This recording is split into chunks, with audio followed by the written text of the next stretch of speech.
Today's story will follow Gunwoo-dan, the son of a famous politician who was accused of falsely getting his son into an elite school, ending up in a public school. But unlike normal places, there was a betting and currency system there. In search of revenge against the one who brought misery to his father, Gunwoo tries to take down the school's betting system. But without further ado, let's go to the video. Some people surround Congressman Dan asking if he can talk about his son being admitted fraudulently to an elite school. And if it's true, the party's reputation will be tarnished, and it will cause problems in his career. So they want the congressman to speak about it. The congressman responds that the admission was not fraudulent. However, he regrets the problems, so his son will go to another school, and he cannot reveal details. He would be going to a regular public school. Elsewhere, a principal comments that the number of people has suffered a bit with his admission to the school. And since last year, the sons of politicians and business owners have gathered there, with about 200 people. He had to turn down most of them but made an exception because he believes in him and his father. That's why he shouldn't misunderstand. But he questions if he can clean himself up a bit before the first day. The young man stands up and says he will do his best for Principal Jang.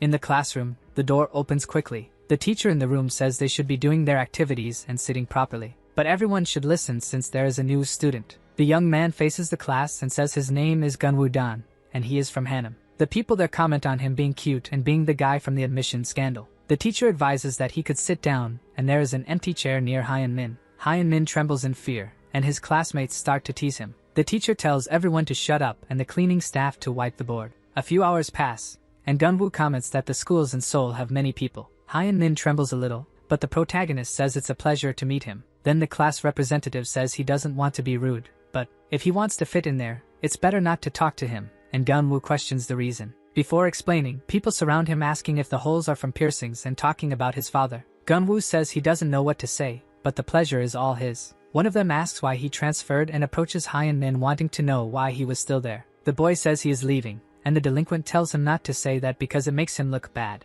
Hyun-min should know very well that he should stay out of his line of sight. Then he kicks his stomach, telling the traitor to go away, because he was a speck in his eye and he won't go easy on him just because there's a newcomer, asking if he wants to spend another night in the trash incinerator. And it seemed fun since just looking at his face is disgusting. Gunwoo calls his attention, saying he was trying to talk to his desk partner and wants to know if they can finish this later. The delinquent says if he knew what that idiot did, he wouldn't do that, but Gunwoo says he doesn't care, and he should let him go, besides going back to his place. Otherwise, he would make him go back there. The delinquent says it doesn't matter and walks away. Gunwoo extends his hand to Hyun-min and says that maybe it's anger, but it would be good to eat something. He will buy something for him if he shows him where to get a snack. Then they start to leave together. A delinquent sitting at the table asks when he heard that name, Gunwoo. Outside, the attendant says he will register the snack for the customer. Gunwoo questions what kind of money that guy used because he had never seen that before, and if the taste was bad. Hyun-min asks how much he knows about the school. There was a very famous person there, and he must know the Songmyung Group, one of the 3 richest companies, and the vice president's son was there. Originally, the school had many bullies, and a good part of the teachers gave up because of that. But the school changed when the heir started attending. He's not sure, but they say that after he arrived, the principal spread a new culture to change the image, and the proposal was for betting. He secretly created his own coins and circulated them in the school, and each of them is worth 101. To circulate the coins, he gave a little to the bullies in each class and encouraged them to bet. At the beginning, there were complaints, but when coins started being used as money, there were fewer cases of violence, and then more power began to accumulate with the powerful going there. His name was Oh Tae-kyung, and he is the heir of the Songmyung Group, and 7 powerful children are part of it. Gunwoo says it's quite a story, but the director didn't tell him anything, so the reason he called him a traitor must be because Hyun-min is going against them. The young man says that after Tae-kyung appeared, all kinds of depravity became normal, and even teachers are slaves to it. He cries, saying he hates all of this and wants to know why come to school to learn when this is all they care about. Gunwoo says he is right. Suddenly someone approaches, complaining that it was a touching moment, but they tried to ruin his fun and talk trash about them. The two seem to misunderstand each other, but the leader of class 2, Jaemung-maeng, asks if they want to lose their lives. He created a huge mess by reporting to the ministry and cannot cross the line again. Hyun-min trembles in fear, and Jaemung says he didn't introduce himself to the newcomer but knows his name. Even when he was a child, he was around in Hanam and in Seoul beating others, questioning whether it was true that he ruined the BK alliance, and one punch from him sends people to hell. That's why they call him the Fire Fist of Hanam, but Gunwoo tells him to shut up. Jaemung approaches, saying that the important thing is him, as he should join Tae-kyung. He bets that he heard when he transferred, and the world will change when he joins. That shirt was a luxury item that cost 130,000 wons. but Tae-kyung bought it for him. But it wasn't just about money, and if he works for Tae-kyung, he can manipulate notes and walk around smoking without caring. When they get to know each other better, he can go out and have fun with some girls. His father is a famous politician, so he should party with him and Tae-kyung. Gunwoo says he understood what was happening, and he was the class idiot. There really is something strange there, and there's even some strange money of his own. But he was never the type to lower himself and obey others. Putting out the cigarette with his tongue, Jaemung is surprised, and Gunwoo says he shouldn't try to act cool because he doesn't fool anyone. Hyemin calls for his classmate, and the delinquent says he is funny and there are always people who don't know what's good. In that type of person, you need to instill a bit of a sense of strength, advancing with a punch. But before the fight can end, a teacher interrupts, asking what they think they are doing, telling Jaemung not only to hit others but to take his hands off Gunwoo. Jaemung turns around, telling him to consider himself lucky, because soon he will understand that even this old man can't touch him, and he will see how long he can hold out. But thinking better of it, he suggests playing a game. Gunwoo questions if it will be done in the classroom, and if they would play with chips, as he has nothing. Jaemung replies that there are many people who turn coins into money, and if he is so afraid to play, he should get lost. Gunwoo says that if he can get some coins, he doesn't see why not play. Hyemin thinks he shouldn't do that because he still can't handle him. The delinquent says it's all set and will see him after class. After the last bell, the students gather because the newcomer challenged Jaemung. They sit facing each other. Jaemung says just to be clear, he agreed to the game and shouldn't back out later. This game was called tapas, also known as elevated tapas. They put 5 coins on the table and slap them with an open hand. A player wins when they make all the coins fall in the same direction. However, there are all sorts of rules for this game. The first is that the coin can only be used at school, and the second is that the winner of the round can multiply the bet as much as they want. If a player cannot pay the opponent's bet, the amount becomes a debt. Jaemung says he shouldn't even think about running away without paying because there's a system that guarantees that. Gunwoo says that this guy Tae-kyung must have a lot of power. Jaemung questions if he was afraid of losing because now he knows that everything is tied to the big corporation. But now that he explained the rules, he suggests they start with 100 coins. Gunwoo says he can do it in 5 times. Everyone is impressed, and Hyemin thinks it's almost 13 million wons, and after 3 rounds, it will be 150. Jaemung asks if he thinks he can handle it, and if he thinks it's cool, because the bet won't last 5 minutes. Gunwoo replies that he won't play slowly and waste hours there, but he asks if he was afraid. Jaemung grits his teeth in anger, and says he will do it. People gather around, and Hyemin thinks something seems wrong. It was Gunwoo's first day, but he is going to pick a fight with the bully in his class. He wins at rock, paper, scissors and looks at Hyemin, telling him to pay attention because he is going to prove he is right. That money and power mean nothing in this world, and since it was his first time playing, he goes first. The guy comments that he has never heard of anyone playing on tables without using books to create air pockets, and wonders if it was too much to use one. Jaemung says he would knock him out in 5 minutes if he played with a book. Gunwoo brings his hand close to the coins, saying it was kind of him. Then he slams the table hard, making the pieces shake. The students comment that it didn't seem like he hit hard, but the pieces flew very high. Jaemung tells him to calm down because he didn't want to break the table and scare the audience. Gunwoo looks at the coin facing up. The delinquent says he likes seeing that, and the first round was his. He slams the table again, but one of the coins falls facing down. He complains that he almost got all of them. Gunwoo repeats his action but with less force, flipping all the coins. Jaemung says he is really lucky and repeats that the bet is 500 coins per round. Then he tells them to bring their wallets now. Gunwoo notices that 3 boys presented themselves as wallets. Jaemung tells each of them to quickly give 500 coins. The first and second offer the coins. Jaemung questions what the delay is for wallet number 2 for not having paid. He replies that his mother would only give him his allowance next week. The delinquent is surprised and asks if he means his chair was empty, warning Gunwoo that they are going to take a break. But they know the rule and don't want to look bad in front of the newcomer. He didn't say that he should always have 50,000 won in coins with him at all times, and he tells him to show more respect by hitting the chair on his head. He keeps repeating that he is out of money and should clean that mess from his eyes. That guy was his wallet, and it doesn't make sense for his wallet to be empty. Gunwoo grabs his chair, and everyone is startled by this. Jaemung wonders what he is doing, because he is not a superhero to interrupt him like that. Gunwoo says that actually, he was wondering what he was doing, as he was in the middle of a game, and not saying he was out of money. Jaemung questions if he needs glasses and was teaching them a lesson. Now he should let him get back to what he was doing. But he notices that the chair doesn't move an inch and there is only one hand on it, even though it is so strong. Gunwoo takes the chair from his hand and says he is going back to the game, wondering why he doesn't sit down. But he calls Hyemin, wanting to know if he has a real coin he can borrow. The guy says yes and takes one from his jacket. Then he hands it over,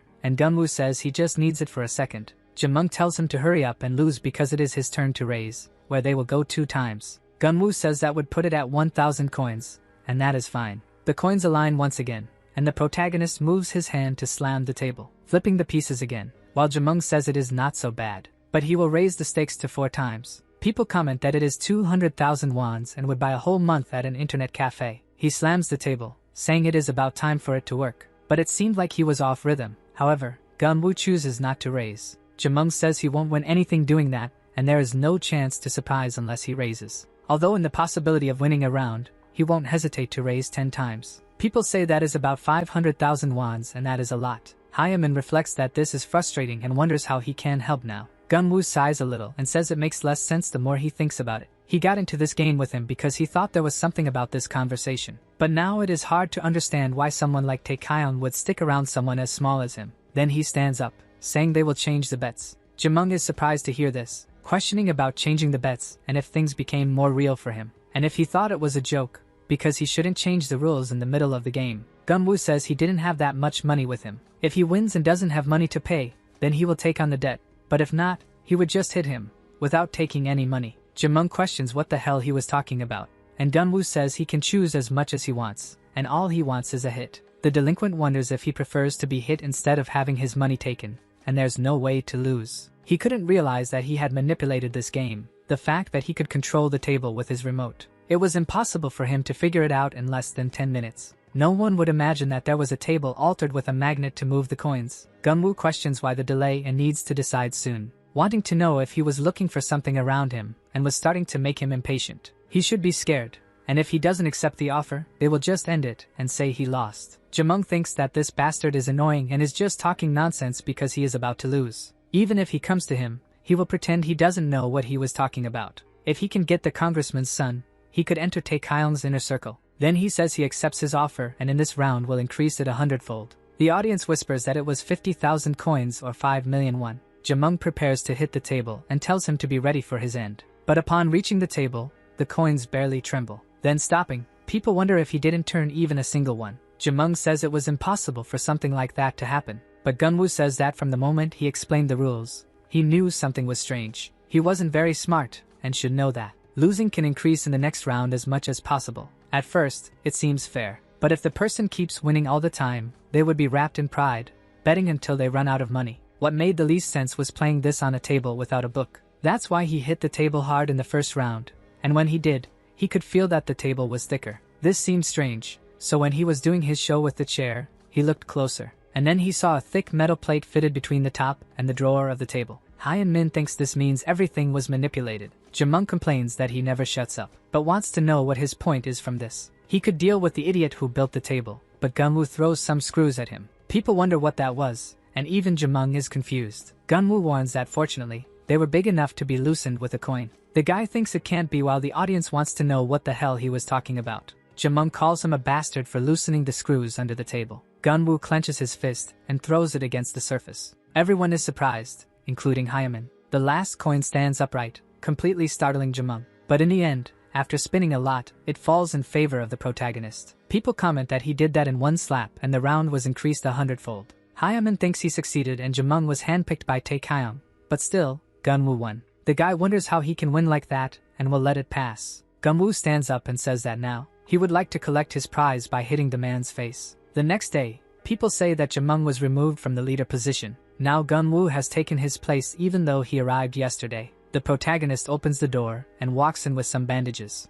Hyaman stands up while Gunwoo faces the room. He says that now being the leader, he just wants to announce something. From that moment on, there would be no more betting in his class, thus his school will change little by little. Yesterday the school had turned into a casino at the hands of Taekyon. No student or teacher ever dared to question any of the appointed leaders. He didn't believe that one of the leaders, Jamung, would be scared like this. Afraid of a new student on the first day of his transfer. A guy asks if they saw that, wanting to know how hard he hit to destroy the table as if it were glass. Gunwoo approaches, repeating that there was a system in this place so that no one leaves without paying. But 100 times put the pot at 5 million won, and nothing on earth would make him able to pay that. Jamung says it was just a game, and anyone can get tangled up while betting. Gunwoo replies that he knew he would say something like that, and to be honest, he didn't expect much. Questioning if Hyaman can lend a hand, because he wants to know who he should talk to about this. since one of Taekayon's leaders was cheating. Hyaman replies that there is someone in Class 8 who is in charge of the leaders. Jamung calls him a treacherous rat because he shouldn't let that bastard get away unpunished. Gunwoo quickly kicks the table,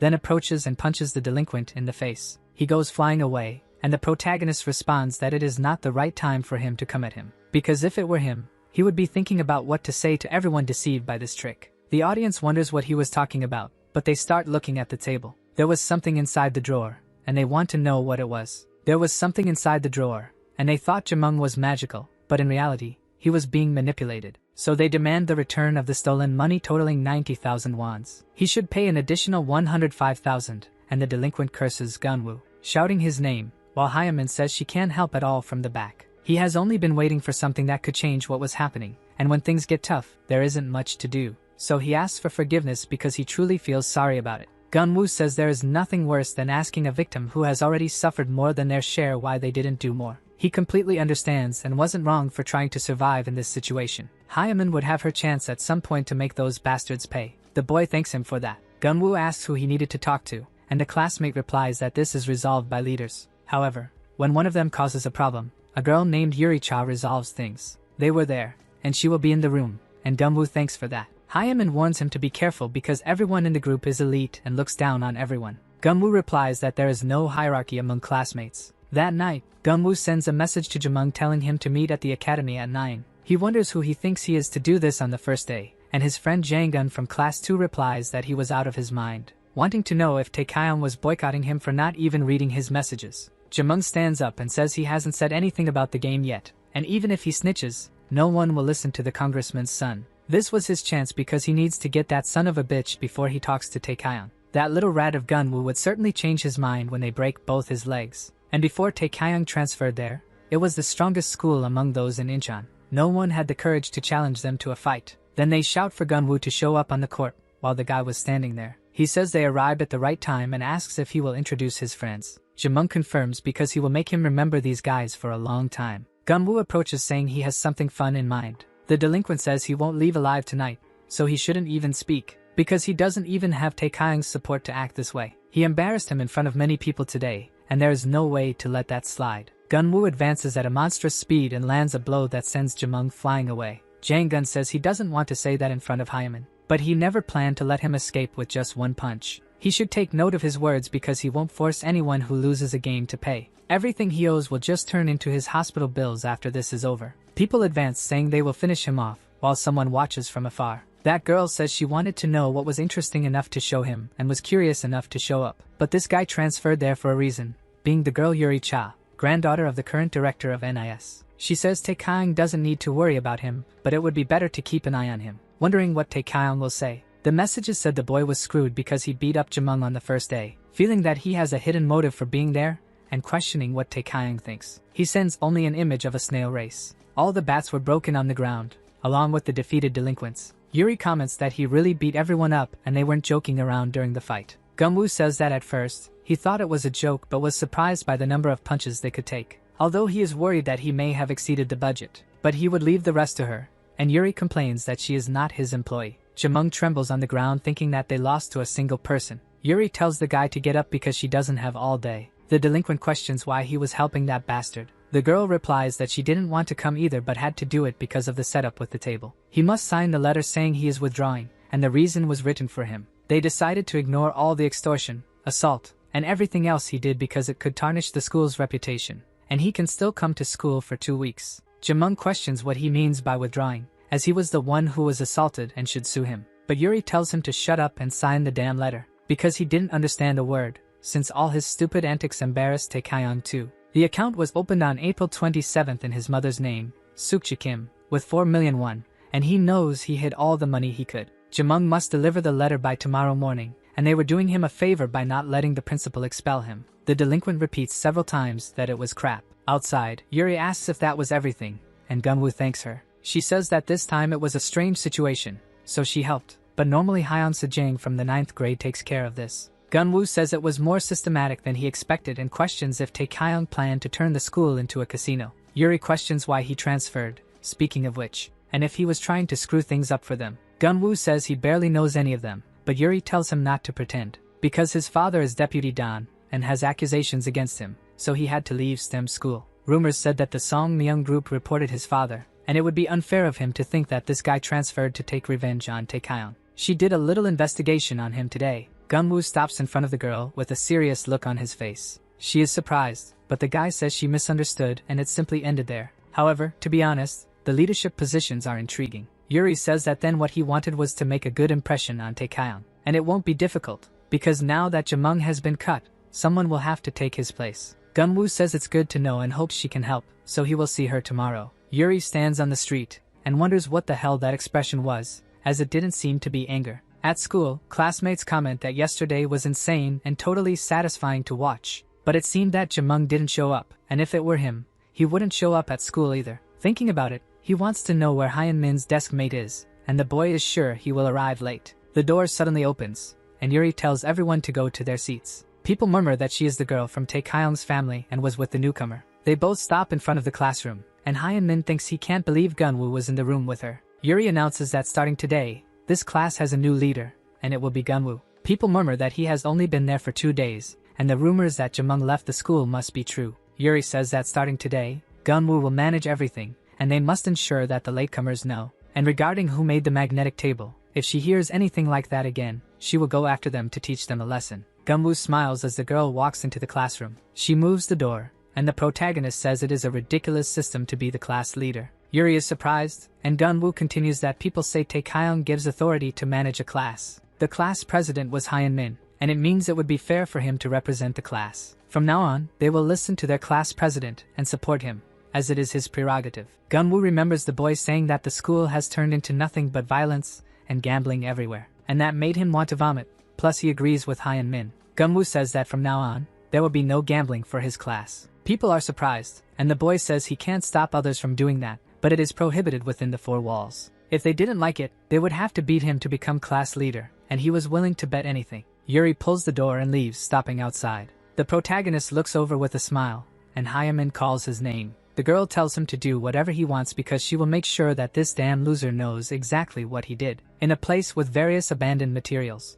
a boy says he is sure and Yuri knows nothing, being the only positive point. Jaemung could be trash but was part of the deal and became a leader because of the table he made, so it would be rude to report his scheme. He questions what the person on the phone was saying about giving up after all the money they made. As soon as they get rid of Gunwoo, everything will be theirs, and they must take the reins until he comes up with something that guarantees 100% victory. The person on the street hears that they can keep the money, and it won't be a bad deal. Pung Khan from Class 8 comments that if it's such a sure bet, he should be the one to do it. The man on the phone says he was already expecting this and called thinking he was the right person, and heard that it has been hard to make money since Buddha interfered. But he will give him some time to think about it since he hopes he likes it next time. Khan questions what the hell that was as the call ends. Back in the classroom, everyone was hiding their phones under the table. Gunwoo is surprised and asks why everyone was hiding their phones, since there is no teacher there. Hyun Min says it's probably because they don't want him to notice something. Besides school betting, they can also play online like the infamous snail racing game. It's an online betting game that everyone started playing, where you bet on one of 3 snails and can win or lose. Gunwoo says that seeing it's all online, even if he prohibits it, he doubts he can do that with everyone. But it was all so fascinating to him. Maybe it's because it's his first time attending school, but he doesn't understand why everyone was obsessed with betting. Hyun Min says his hypothesis is that they think of an easier way to make money to get a diploma. However, he remembers what Gunwoo said about it being his first time and asks about the other years. He replies that he never went to school for either of them, and a teacher warns Gunwoo that he wants to see him in the teacher's lounge. The boy stands up questioning about it, and Hyun Min says it was the student director. He is everyone's worst nightmare, and from what he knows, he was happy to help Taekyeon establish the betting culture. Gunwoo must think he wants to talk now since he prohibited betting in his class. The protagonist says he won't know, and anyway, he liked the silence there, because it felt like a real school, and Hyun Min confirms. The door closes and he starts studying, but he gets hit on the head by a classmate saying that now he must be happy to have a friend to talk to. Hyun Min's glasses break and the delinquent says they need to have a talk about this situation of hiding their games. In the boys' bathroom, Palmyra from Class 1 comments that a leader prohibited betting and he was a rookie. Khan says he heard correctly, and Yuri stormed out in anger after hearing that. Elvis from Class 4 says they should decide on the problem before dealing with the rookie. Palmyra says that guy called them to participate and take him down with something that guarantees 100% victory. Elvis says it's not a bad offer since Jaemung raised 700,000 won, and if they can win that by taking down the rookie, it's good. Once he exposed the scam, He beat everyone up to Jangun, and Kang says they were leaders only in name. Someone in the bathroom tells them to stop and not even think about it. Buddha from class 2 says that if Taekyeon catches them, things will get serious, and they shouldn't even think about making money with tricks. Kang replies that it's a matter of luck, and that's how things work nowadays. Being realistic, everyone makes money by deceiving others, but Buddha tells them to stop, because if he said no, it was to do that, but then he starts to tremble. The three complain about the smell of spicy food when he did that. Kang says that anyway it was a tempting offer and there's a chance they could get rich. In the guidance counselor's office, he slaps Gunwoo. Dongchul Kim tells him to fix his posture because he is rude, but he says Yuri can come back now, and she thanks him. The girl walks out and says that Gunwoo brought this on himself, and should know that no one was on his side. Dongchul watches her walk away and says she has great hips, and questions if Gunwoo agrees with him about that. And not just her, but all the girls online with phenomenal bodies. And most look like that because they have rich parents and get good grades. It's because they are spoiled in their big luxurious mansions and can pay the expenses. Their school has been a real dump full of troublemakers. Everyone was waiting for the opportunity to hit, and they wouldn't think twice before hitting a teacher, and a kid named Buddha did just that. But it was Taekyeon with the Songmyeong group who cleaned up that mess. Gunwoo stays silent, and Dongchul says that his director was doing everything possible to support the reform, so this guy can't ruin everything. Hitting the protagonist with a slap, he tells him to stop it and behave, accepting the role of leader and getting his class back on track. Gunwoo says he can understand why the school is hell, because no child knows what's best for them when even the teacher was like that. Dongchul gets angry and says that no one taught respect to this brat. Then he continues hitting several times, and Dongchul wonders if he can be as rude as he wants even if his father finds out. Yuri says he lost everything because of his son, and just wanted to get to Taekyeon for revenge. He shouldn't accept a kid like that, and he has this from a good source. Dongchul looks at a mop and breaks it, thinking that if he retaliates, he could get expelled. And if that's the case, it only means he was determined to move forward. Gunwoo calls the principal and says they are going to make a bet now. He will put everything on the line to clean the school in a year, revealing the 2 tattoos while wanting to know what the principal would put on the line this time. A few minutes later, Gunwoo walks down the hallway with bandages, thinking that he will tell the truth and within a year will clean the school. He shouldn't have gone this far now that he told the whole truth, until he encounters Yuri and her friends in the hallway. They compliment her lipstick and ask her to tell them the brand. Yuri says her brother gave it to her and will ask where he bought it, until she notices the bandage on Gunwoo and comments that he had a bit of sense knocked into his head and liked that style. She isn't sure how much he ran away, but now he can learn to follow rules and stay out of trouble. Gunwoo looks coldly at her and keeps walking. Then he says he was disappointed that was it. The girl keeps walking but looks back. Gunwoo continues that she just turned him into the principal and thought the great Taekyeon and his group weren't that sick. Yuri says there's no need to make a big fuss with a worm like him. Her friends call him a jerk and question if he was the new kid. Gunwoo returns to his classroom, coming face to face with Hyun Min being thrown away. The delinquent asks if he is the guy who was telling Gunwoo to do this and was supposed to be the teacher's pet. Hyun Min says he didn't do anything and wants to know what he wants from him. That guy says he took out a loan to buy coins and make a profit, but now he has to play on his phone because of him. Gunwoo grabs the delinquent's attention and questions what he thought he was doing. He sighs a little, and the protagonist tells him he asked a question. Then the delinquent calls him a bastard, because the school allows exchanging money for coins to bet, so he wants to know who he is to say they can't. Gunwoo says he was following his orders and was very clear, and if he is dissatisfied, he should challenge him, going to take care of Hyun Min a bit. The delinquent repeats this and opens the door questioning about it,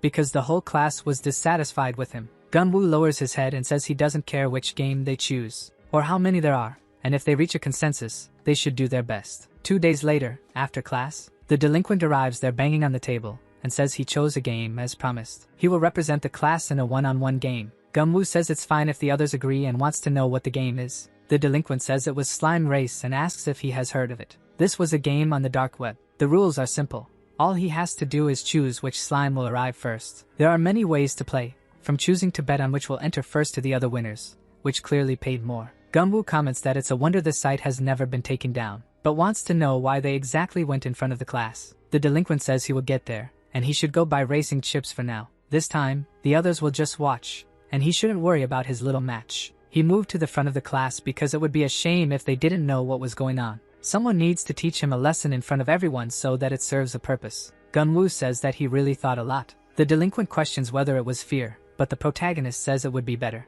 The rules of the duel are simple, with 10 rounds, and whoever has the most chips wins. But to confirm how much one of them is winning, they will choose a judge, and that person will oversee their bets. As for who it would be, he wouldn't want to be accused of cheating, so they will get a judge. calling Hyamin to come over and be their referee. Hyamin approaches questioning about it, while the blonde tells him to forget it then. But the nerd lifts his head and says that he wants to be the judge. Everything was ready, with Gunwoo having 1 million chips and Yango with almost 6 million. There were the bets and their amounts. Hyamin thinks that Gunwoo bet 100,000 chips that the blue would come in first. But he finds Yango's bet strange since he bet on first, second, and third place with an all-in. Yango comments that he just got beaten up by the principal, and on top of that, he was on Taekyeon's blacklist and his group. If he loses today and gives up being the leader, he should know that nothing will be left except the worst. Gunwoo thinks he has almost a year until he faces Taekyeon. By his estimates, his chances of success are less than 10%, but betting isn't about that. Thus, the first race was off. The red takes the lead over the blue. Hyamin thinks that all he has to do is confirm each bet and how much they earned. If his guess is right, Yango will bet the minimum of 10,000 wons each round, because of the difference in funds. Even if Yango bets 10,000, he will still have 5 million. On the other hand, Gunwoo would have to win to multiply his money by 5. The bet of 100,000 wons that the blue slime would come in first is Gunwoo's, and Yango's bet was on first, second, and third for a payout of 6 times. The green is in the lead in the race. The classmates comment that the red was right behind it. Hyamin reflects that Yango bet on red in first, green in second, and blue in third. In an all-in of 5 million chips that worked out. The results of the round are red, green, and blue. Yango thinks he succeeded and got all 3 right. It was all over now, and it's 30 million in the first round. It all started when he won 1 million wons. He would have to work really hard at a part-time job to earn all that, but he won it in 2 hours of poker. After that, he got into the games manipulated by Jamung, winning 100,000 wons a day. But he started losing in other games, losing all his total value, and even used 800,000 that his mother had given for school expenses. All he wanted was to go back to where he started, and it would be possible as long as he had the bluffing table. If Gunwoo hadn't taken Jamung, a loan shark repeats Yango's name, asking what he had to cry about, since they weren't fighting with him or anything like that. He has just a few questions since he called asking for a loan, and said he was good at it, and would pay it back soon, but they hadn't heard anything. Yango says he gave his parents' account, and opened 2 bank accounts for his debt to be paid. But the loan shark replies that each account is worth only 500,000 wons and still needs the rest. Yango repeats that it should be enough for the debt, and will call the police. The loan shark laughs at him, saying he thought they were joking with him, but tells him to think about what he just said and that they wouldn't be in this business if they were afraid of the police. Since he can't say he took a loan to gamble illegally but got caught in a scam, Yango should go ahead and call, but he wants him to know that he is sure to get the money they owe, going after his whole family to tell them that he is in debt, and will hunt him for the rest of his life. The boy cries, repeating that he messed everything up and will pay. The loan shark questions how he will pay, since the debt was 20% in 10 installments, and he has nothing. But he opens a smile, warning that he will give a total of 10 million, and all he has to do is double it. At school, he remembers Gumwoo saying that he doesn't care about the game as long as there is consensus. But his classmates respond that they don't care, and it was Yango who started the fight. And another girl says it was fun, but the guy won't beat Gunwoo. Yango leaves the classroom frustrated, thinking that these idiots left him against the rookie. Then he storms out complaining, while someone watches from afar. The masked boy thinks things were getting interesting and was going to push Buddha into that position, but Yango spoke up first, giving a few taps on his phone. Yango thinks that all he has is 5 million and he has to get out of this. But at school, no one bets high. He thought he could convince the rest of the class to rebel against Gunwoo and pay off his debt, but everyone has abandoned him now. Remembering the loan shark while crying because all he wanted was a little more money, until he notices a message on his phone, saying that he is already stressed enough. But it was from an unknown number, asking if he wants quick money, and if he does what they say, he could earn a lot. Several messages flood the boy's phone. Yango wonders if there were leaks, but now he is sure the message was genuine. He had no idea who was behind this, but the only condition was to humiliate Gunwoo in front of everyone, and he is 100% sure of victory. Then he questions what is taking the judge so long, as he should announce who won. Hyun-min says that in the first round, Gunwoo lost, but Yango shouts for him to speak louder. No one can hear him when he speaks so softly, and he should stop mumbling. Hyun-min repeats it, and the delinquent says he didn't hear properly. He should speak louder than his voice at that moment, because he should have courage since no one respects this class president. Gunwoo watches from afar and Hyun-min says that Gunwoo has been defeated and Yango wins with 34 million chips. The classmates are surprised by the absurd profit. Yango says he was right. Gunwoo reflects on what trick he had up his sleeve when he challenged him to a duel, and that idiot wasn't hiding his game, while Yango questions if everyone heard that, because he won the round and even if he bets only 10,000 each round, he still wins. Gunwoo had no chance and was doomed to lose. If they want to make money, he will invite everyone to the class group. He will make everyone rich, except one, and Gunwoo wonders if someone leaked the results, as he doesn't know who it was, but he has to find out. 4 years ago, someone asks where Gunwoo was going if it was already midnight. The boy looks back and his father asks what that was on his face, and if he was thinking of running away, because he should go home and talk about it over a nice meal. Gunwoo bows to his father, and thanks him for everything he has done. Don says he is too young to live on his own, and if the boys were making it hard for him, he should get an apartment. The protagonist says he doesn't want his brothers to have difficulties because he is a bastard and threw away the things from his room. His father replies that he is not worried about that, but the boy runs away, going very far while thinking he has already had enough happiness for a lifetime. So the least he can do is not be a burden to his father. Back in the present, people question if what he said was really true. And about the leaks, while the masked boy watches from afar thinking Yango is foolish, because he said to take down Gunwoo in front of everyone and made it so obvious that he has help, the protagonist will expose him. This idiot can't do anything right, and will give up this match. But he notices that Gunwoo was sitting at the table unshaken. He wonders what was happening,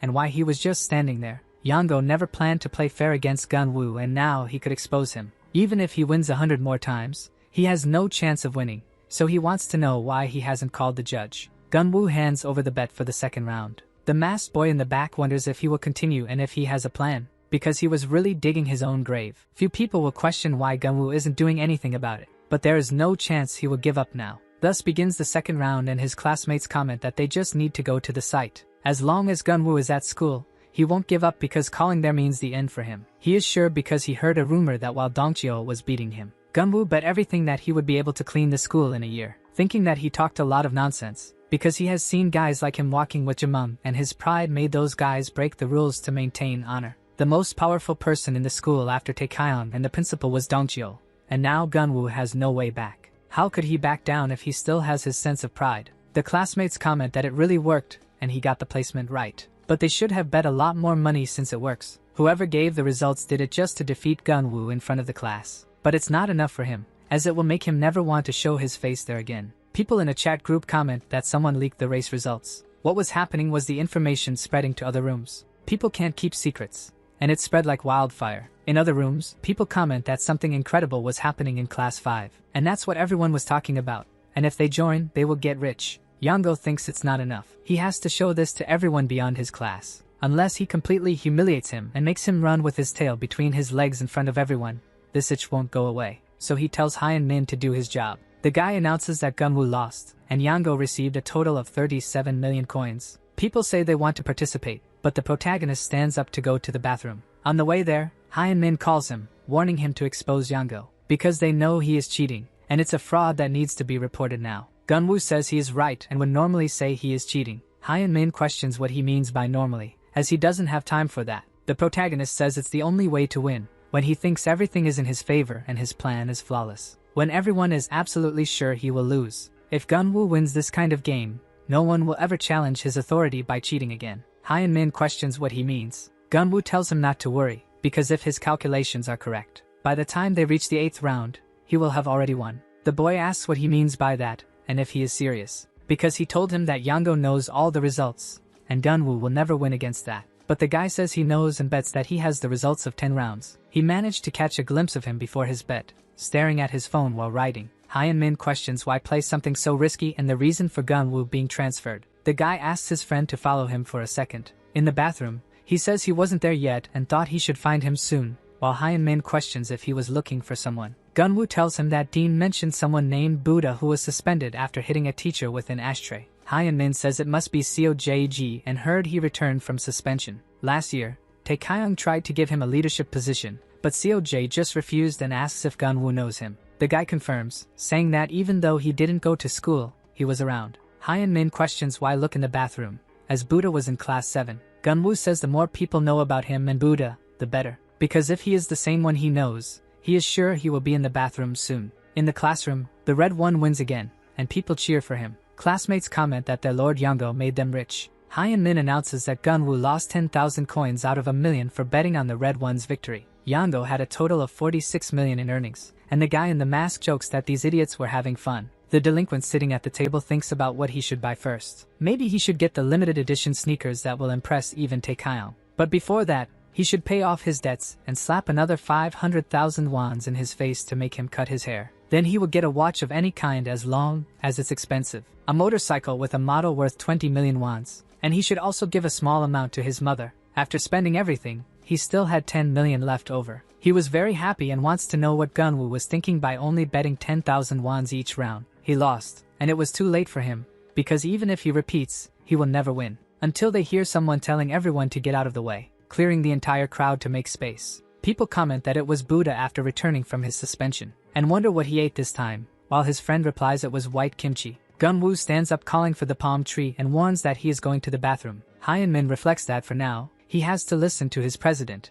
and do his best to help. He doesn't understand why Gunwoo was obsessed with winning the match, but he was still trying to help him. No matter how unclear this plan is, if he loses, he would be in danger, wondering if he could side with him and offer some help. Seojg, the leader of the second-year students known as Buddha, is in the bathroom. Kang comments that he should see a doctor or not eat anything, as he can hear his strange noises in his dreams. And who was crazy enough to eat white kimchi? Until he sees Gunwoo at the sink and approaches him, telling him to get lost because they were using the bathroom. The guy responds that things have changed a bit, but they still go to the bathroom at this time of day. Palmyra wonders what he is doing here and if the rookie who defeated Jamung is him. Gunwoo says it's been a while and wants to know how Palmyra and Elvis are doing, as he doesn't know the guy with glasses yet. Kang questions who this idiot is, and Palmyra says he was with them in high school, the one who brought the end of the BK alliance, Gunwoo-dan. Seoj kicks the door with all his strength. Then he approaches the protagonist angrily. Hyunmin was in the room, and Yango puts his phone on the table, asking if he was bored being the judge, because everyone in the class was making a lot of money, and he should try a bit. Since most people were satisfied with little money, he is going to make a special deal and give 30% of what he earns. But he only had one thing to do, which was to tell what Gunwoo has up his sleeve,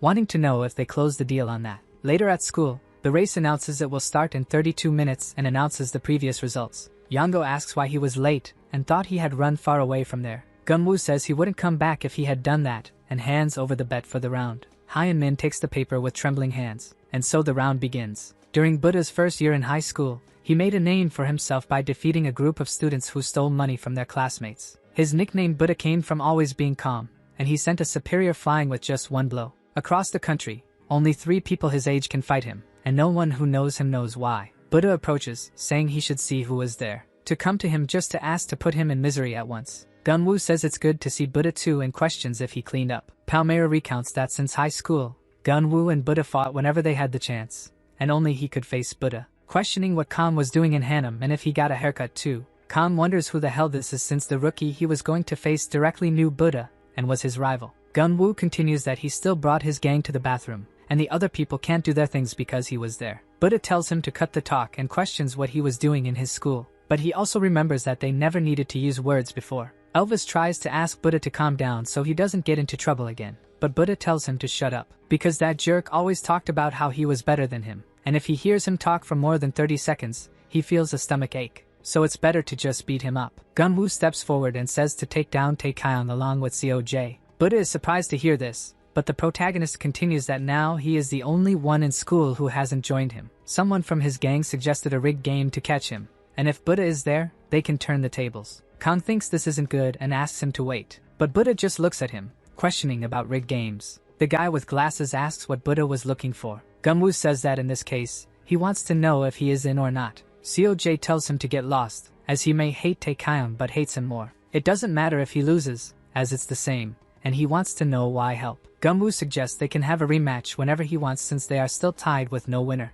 Seoj says he has one request before losing his life and questions what the plan is. Back in the room, the round was about to start. Gunwoo had delivered his answer as shown earlier. So, the bet was red, blue, and green all in order. People decide to look at this money because the one who leaked the bets was genius. Hyunmin announces that Gunwoo bet on red and won 1 million coins for a total of 2 million. Yonho bet on all 3 places and had a total of 52 million. Then he warns that Gunwoo should look at the audience in the hallway because everyone wanted to see him lose. But he had some plans seeing how he was sitting calmly and questions about adding another rule, where the loser must pay the winner. Gunwoo says that this made things more interesting. He was in, and it was just the amount won in the game. Hyunmin wonders how he can accept something without even hesitating and if he really thinks he will win still. Remembering that his secret to victory was talking to Buddha, if he mentioned that he was ready to win if he knows Buddha. Noticing that this time he gave a no-limit bet of 2 million, so his plan must be there. Until Buddha opens the door to the room and asks about the audience. People think that he doesn't like to bet,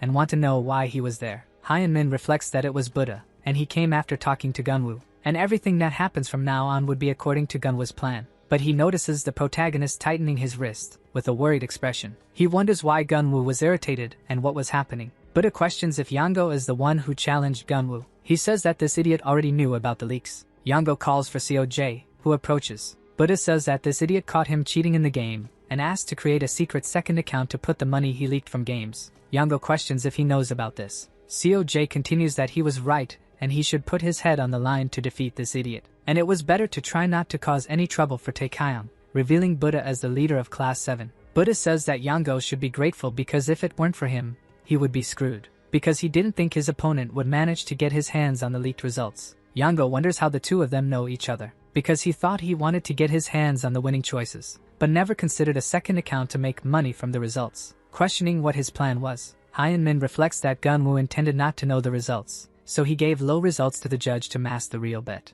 In reality, he made a second account to make money from the leaks, and this way he would be able to turn the tables when he lowered his guard. Of course, as long as he could get that amount of money, it could end differently, but he wants to know what he plans to do with something like that. Then he starts laughing, thinking that he already knew all of this. He heard the whole plan of Gunwoo from his only friend Hyunmin, remembering that he had gotten his hands on the leaked choices and he used someone else's name for that. He said he was waiting for Yango to lower his guard and reminds him not to forget his 30% of winnings. Buddha tells anyone who has the leaked choices to send them to him because he wants them too. Gunwoo comments that COJ really changed. He tells him to shut up because he still hates those guys. Thus, the next round begins, and Buddha warns one of them to send the result of the race. People cheer to get rich with the results of blue, green, and red. Just moving, as they won 1,200,000 coins. Thus, the race ends once again. Hyunmin says that Gunwoo bet on the first, second, and third places with a total of 13.5 million coins, and Yango had 262 million. People are surprised to hear the absurd amount. 315 million coins in total. People think that this crap can't be real. The masked man reflects that Gunwoo had the nickname Underdog and had another user with the same ID. He wonders if he wrote the last two letters in lowercase and uppercase so no one would know his real username. But it didn't matter what he did or didn't do, since he is the one who created the site. Not only does he know how much money the players put in, but he can also change the order of the slimes at any moment. This means that the probability of Gunwoo winning this game was 0% from the start. He won't recover and was finished. Yango comments that he was acting like a rat, and wants to know who he thought he was against, as he gave no-limit bets in every round, asking if people were ready to get rich too, and everyone stands up excited. Buddha questions if he can share with his friends, and people say yes. Hyunmin looks at Gunwoo with his serious face, remembering a woman who threw eggs at Congressman Don, shouting that he was bold for showing up there, because he can't sell things on that street while he enforces the law to take down the stalls, telling him to do something better and leave the street vendors alone. Don puts his hand on Gunwoo's head and apologizes to the woman. Gunwoo is with his father, and comments that he knows the woman. During his father's campaign, she gave some eggs while crying, saying she voted for him. She must have her reasons for helping, but she doesn't understand why she was angry just because the law didn't act in her favor. Don explains that people act in their own interest, and even went to Congress because he believes in that, and wants the authority of that position. The laws prohibit selling on the streets to keep the city clean, but that doesn't mean they can't put food on the table. They weren't wrong, and he understands both sides. His son should mark the words, as people change their opinions once they lose interest. It was something really very simple. Round 6 ends, and people shout for their money to do more. COJ comments that he multiplied everything by 6 and won 50,000 wons for nothing. Then he questions how much Yango won this time. The young man seems hesitant while Hyunmin announces the result of 189 million coins. Then he questions what the problem was, but Yango says it was nothing. He reflects that hearing those numbers makes him nervous for some reason. People approach the class shouting that the guy who shared everything won 100 million. The masked young man says he knew it was going to be very bad, and it would be better if he faced Gunwoo instead of Yango. But sending Buddha helped a little, and he will make sure to give his share. Khan asks if he is joking, because he doesn't see what is happening now. The audience wonders who had the winning choices. Gunwoo says he knew that, and it wouldn't be possible to win now. He managed with a few calls but won enough for that. Noticing on his phone that something strange is happening on the site. He tried to withdraw the money but couldn't get anything. Yango gets scared, and people comment on what he said. The site wasn't delivering the money. Khan explains that Buddha hates any bets, and he thought he was trying to manipulate the game, so he hit him. The masked young man questions what the hell he was talking about, and Buddha just came to mess things up for Gunwoo. Punk tells him to pay attention to the details. Buddha was planning to deceive Gunwoo, not after Yango, and if he knew the number, he could have warned the guy. Gunwoo says he was thinking about why Yango was retiring more with each round having the winning choices. He was nervous that he couldn't pay if he managed to win a huge amount of money. Yango took 5 million to get his hands on first place but forgot that the creators of the site could steal the money. The young man asks what the hell he was talking about and didn't think he would lose the same way. Gunwoo replies that he was just worried about him because he couldn't pay for his victory. Since that moment he couldn't withdraw money. He has nothing to do, and he will just bet everything on the leaked winners. Khan says that Gunwoo was planning to take down the whole school this time. The protagonist admits to being excited to see what happens when the site crashes and those who trusted him act irrationally. In room 2-5, the round results in green, blue, and red. Gunwoo says that now that it is like this, he can't be helped, with the total funds being 13.5 million. Then he warns that they will just do their best until the end. Yango wonders if this should be a threat, as he seemed to be bluffing. The only way to be caught is an all-in every round, but even if he doesn't bet any coins for a few rounds, nothing will happen. He was bluffing because he was nervous and just wanted to escape until the site pays. Yango asks if he thinks he will fall for this pathetic bluff and was more foolish than he expected. He will make sure to never let him catch him. Then the students run to see the match starting. Everyone shouts that they put everything they had on the slime, and if they lose, they will lose their lives. And how much they can win this time, while the choices of the god Yango lead them to salvation. This time the first place is red, the second is blue, and the third was green. Thus ends the 7th round, with the students shouting that it worked. It was time to start the 8th round, and Hyun Min remembers that Gunwoo was going to turn the tables and win there. People wonder if they had already withdrawn money, but no one had done so. He was trying to withdraw the money, but there was nothing, and normally sites have a payment rule within 30 minutes. But this was making them nervous, and they think they should ask Yango since he is the one who shared everything. Hyun Min says that Gunwoo bet on nothing, and Yango had a total of 11 billion. People think he gave another all-in, and was waiting to get rich from it. Gunwoo reflects that Yango was betting a profitable amount, making everyone question if the bet was real. They know the site wasn't private, and will pay large sums of money even though it's illegal. Even Yango noticed something was wrong, thinking he was mistaken and that he should just go all in. He would get caught if he didn't stop doing this, and even though his winnings were in the billions, he stopped feeling it was real. Looking back, his debt is 300 million, which is still a lot, but he should have stopped earlier. There's no way to pay this, and these illegal casinos can ban a person for winning multiple times. Winning this match against Gunwoo means nothing if he can't cash out, but he tells him to wait a second for the last round. Gunwoo didn't bet everything and wants to know if he would do anything big for an all-in, but he was playing strangely until someone caught his attention. A group of students says there's something strange with his money and questions if he's working with the owners to steal their money. Yango is surprised, and his colleague says he also sees how messed up the situation is. Everyone knows he wants to win it all, but billions were impossible, and it didn't seem like the site would allow the money to leave, wanting to know exactly where he got those choices. Because to be honest, it was hard not to have been noticed. Yango tells him to shut up, because it was his fault. He should be happy with what he got, but he was talking and distracted him from his bets. The student says he promised to make them rich, and now he wants to lose his life. Gunwoo says with the phone that he finally got his payment. Yango is surprised, and the guy says it was all there. The consumer service center,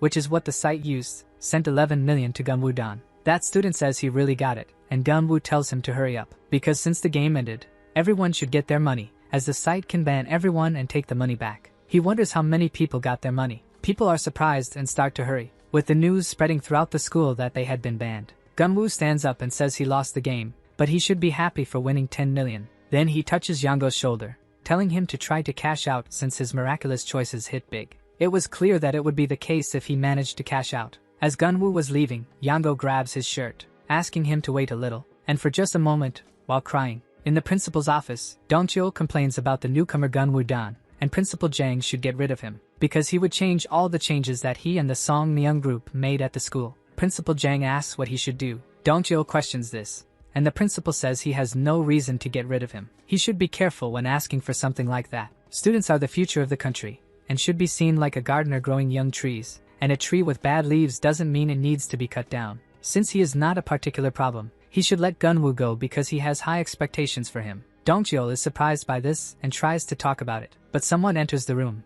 announcing that something happened. The second-year students were all gathering in the hallways. Dongcheol questions what she was talking about. Then they decide to go because it was more serious than they thought. People are asking who got their money and where it was, but they can't cash out, and a teacher tries to ask what they were doing there, because they should be quiet and go back to class, as they should be studying. Then he hits one of their phones, repeating this. The student shouts that he was about to lose 3 months' worth of money to use after school, but he was bothering him. People People shout at the teachers to leave them alone. The secretary says Gunwoo made an online bet with another student, and the game results were spread. It seemed the site wasn't returning money. Dongchil calls Principal Jang and says this idiot has been causing problems since he arrived. He said he would change the school in a year, and they should put an end to him before it becomes something serious. Jang sighs a little and says the heavens have called a storm that he can't see. He needs to talk to Taekyon and tells him to come to his office now. In room 2-5, Gunwoo questions what was suddenly happening and those crocodile tears. Yango asks what he means by whether his payment will go through, because maybe he won't get his money back like everyone else. Gunwoo smiles and says that this is correct. Yango is surprised, and Hyun-min has the same reaction. Gunwoo says he just moved his money to another account, and that it was easy to change the name on a transfer. With a simple lie, the others thought they had made more money and will lose everything they had. In this way, he should see that no one got their money back. Yango questions how he knew something like this would happen. Gunwoo smiles and says he thought about it beforehand, but he will keep it a secret. Yango was the only one to blame for everything that had happened. He should look around, as each of them would hit him since he shared the leaked winners list. If he had just kept quiet, this wouldn't have happened, and he wouldn't let him win anyway. But he lost the moment he shared the results, remembering his father's words about how people change completely when they lose interest. Gunwoo says there isn't a single person who doesn't act out of ego, and people bet to see how much they can endure. Since many are joining, it only made sense for the site to cut the money, because they don't want to suffer losses. And besides, it was illegal, so it doesn't matter if they run off with the money. He should have thought a lot,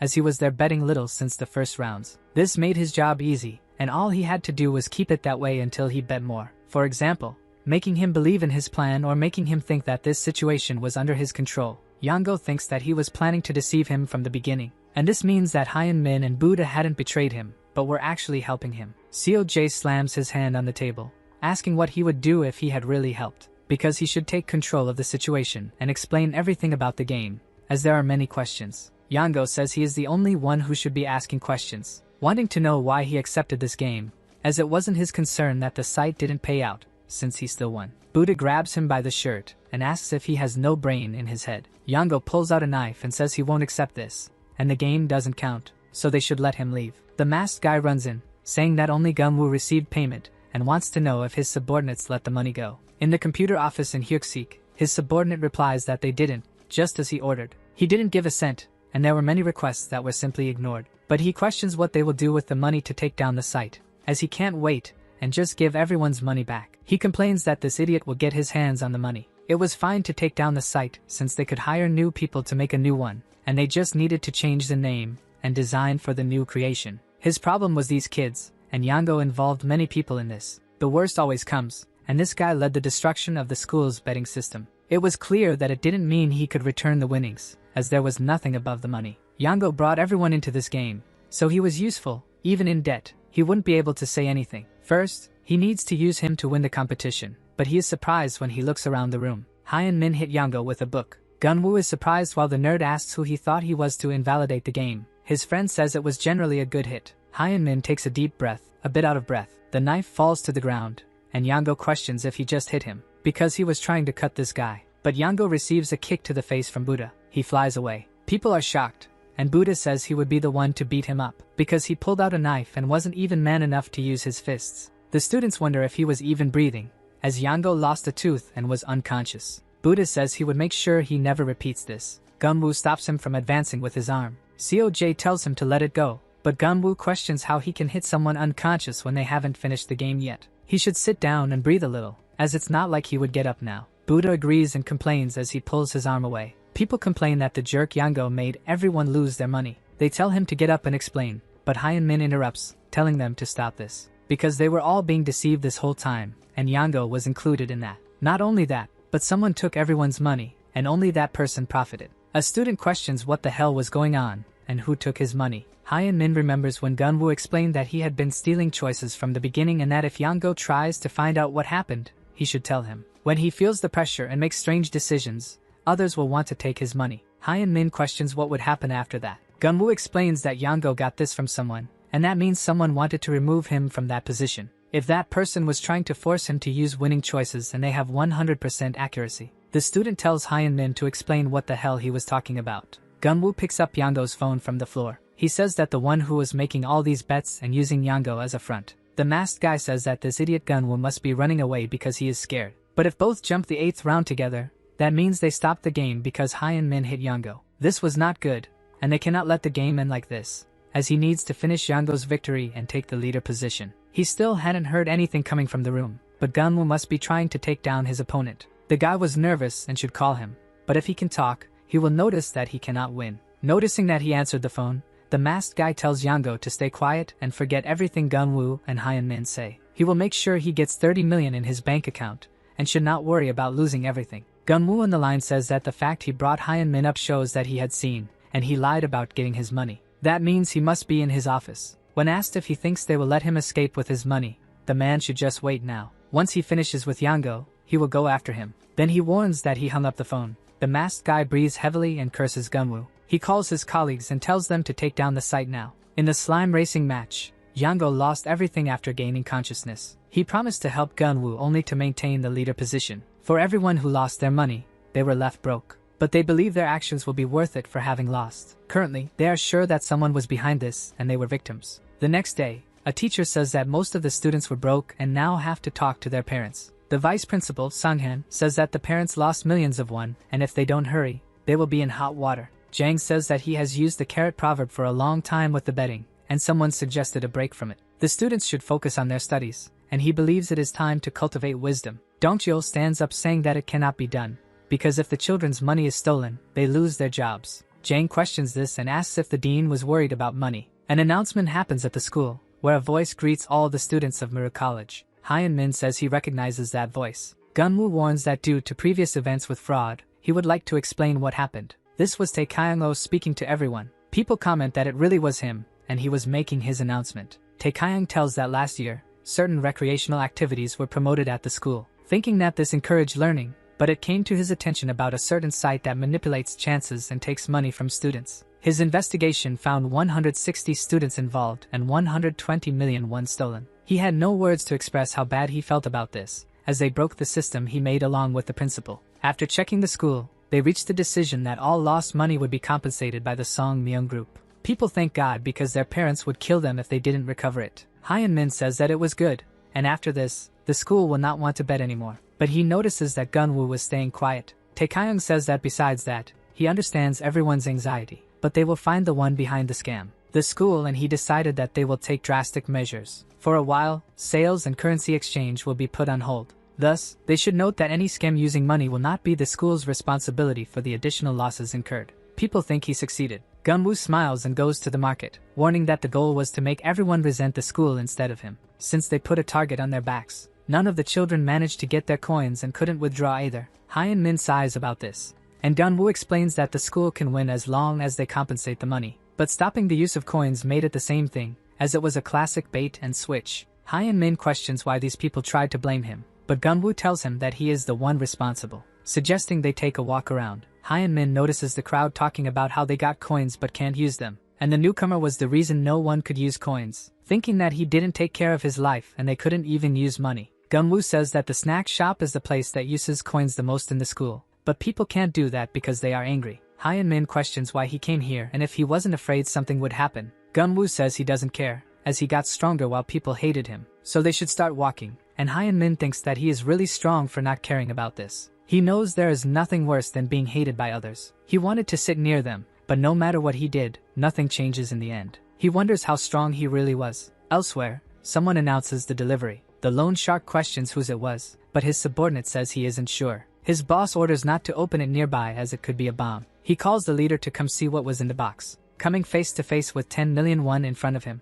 the masked guy thinks he was wrong and complicated things. He should be finished because now Gunwoo knows his weak point, so he would go to him the old-fashioned way, with no games involved. A paper said he would give 3 times more money if he kept the person in the photo going to school. The bald man questions who he thinks he is, but the loan shark smiles and tells him to get the equipment. Gunwoo walks down the hallway thinking a little. He remembers being forced to kneel and asks them to let him go, and just listen to him, because he knows his father is innocent, and they should forgive him, as he will do anything they want. The guard asks Mr. Tae Kyung to stay in the car so they can take care of this, but Tae Kyung questions what his name is, and if he is really Gunwoo Dan, because he knows they were investigating his father's misconduct, and wants to know why he is asking a student something like that. Gunwoo says his father is innocent, and never came to this school. He knows they sent a false tip to the Ministry of Education. Tae Kyung says he really doesn't see what is happening, and nothing he says will change the punishment. It was all because it had to be this way. Gunwoo thinks that not for a minute or second does he forget that voice. He will make sure to make him pay with his own money and power. At home,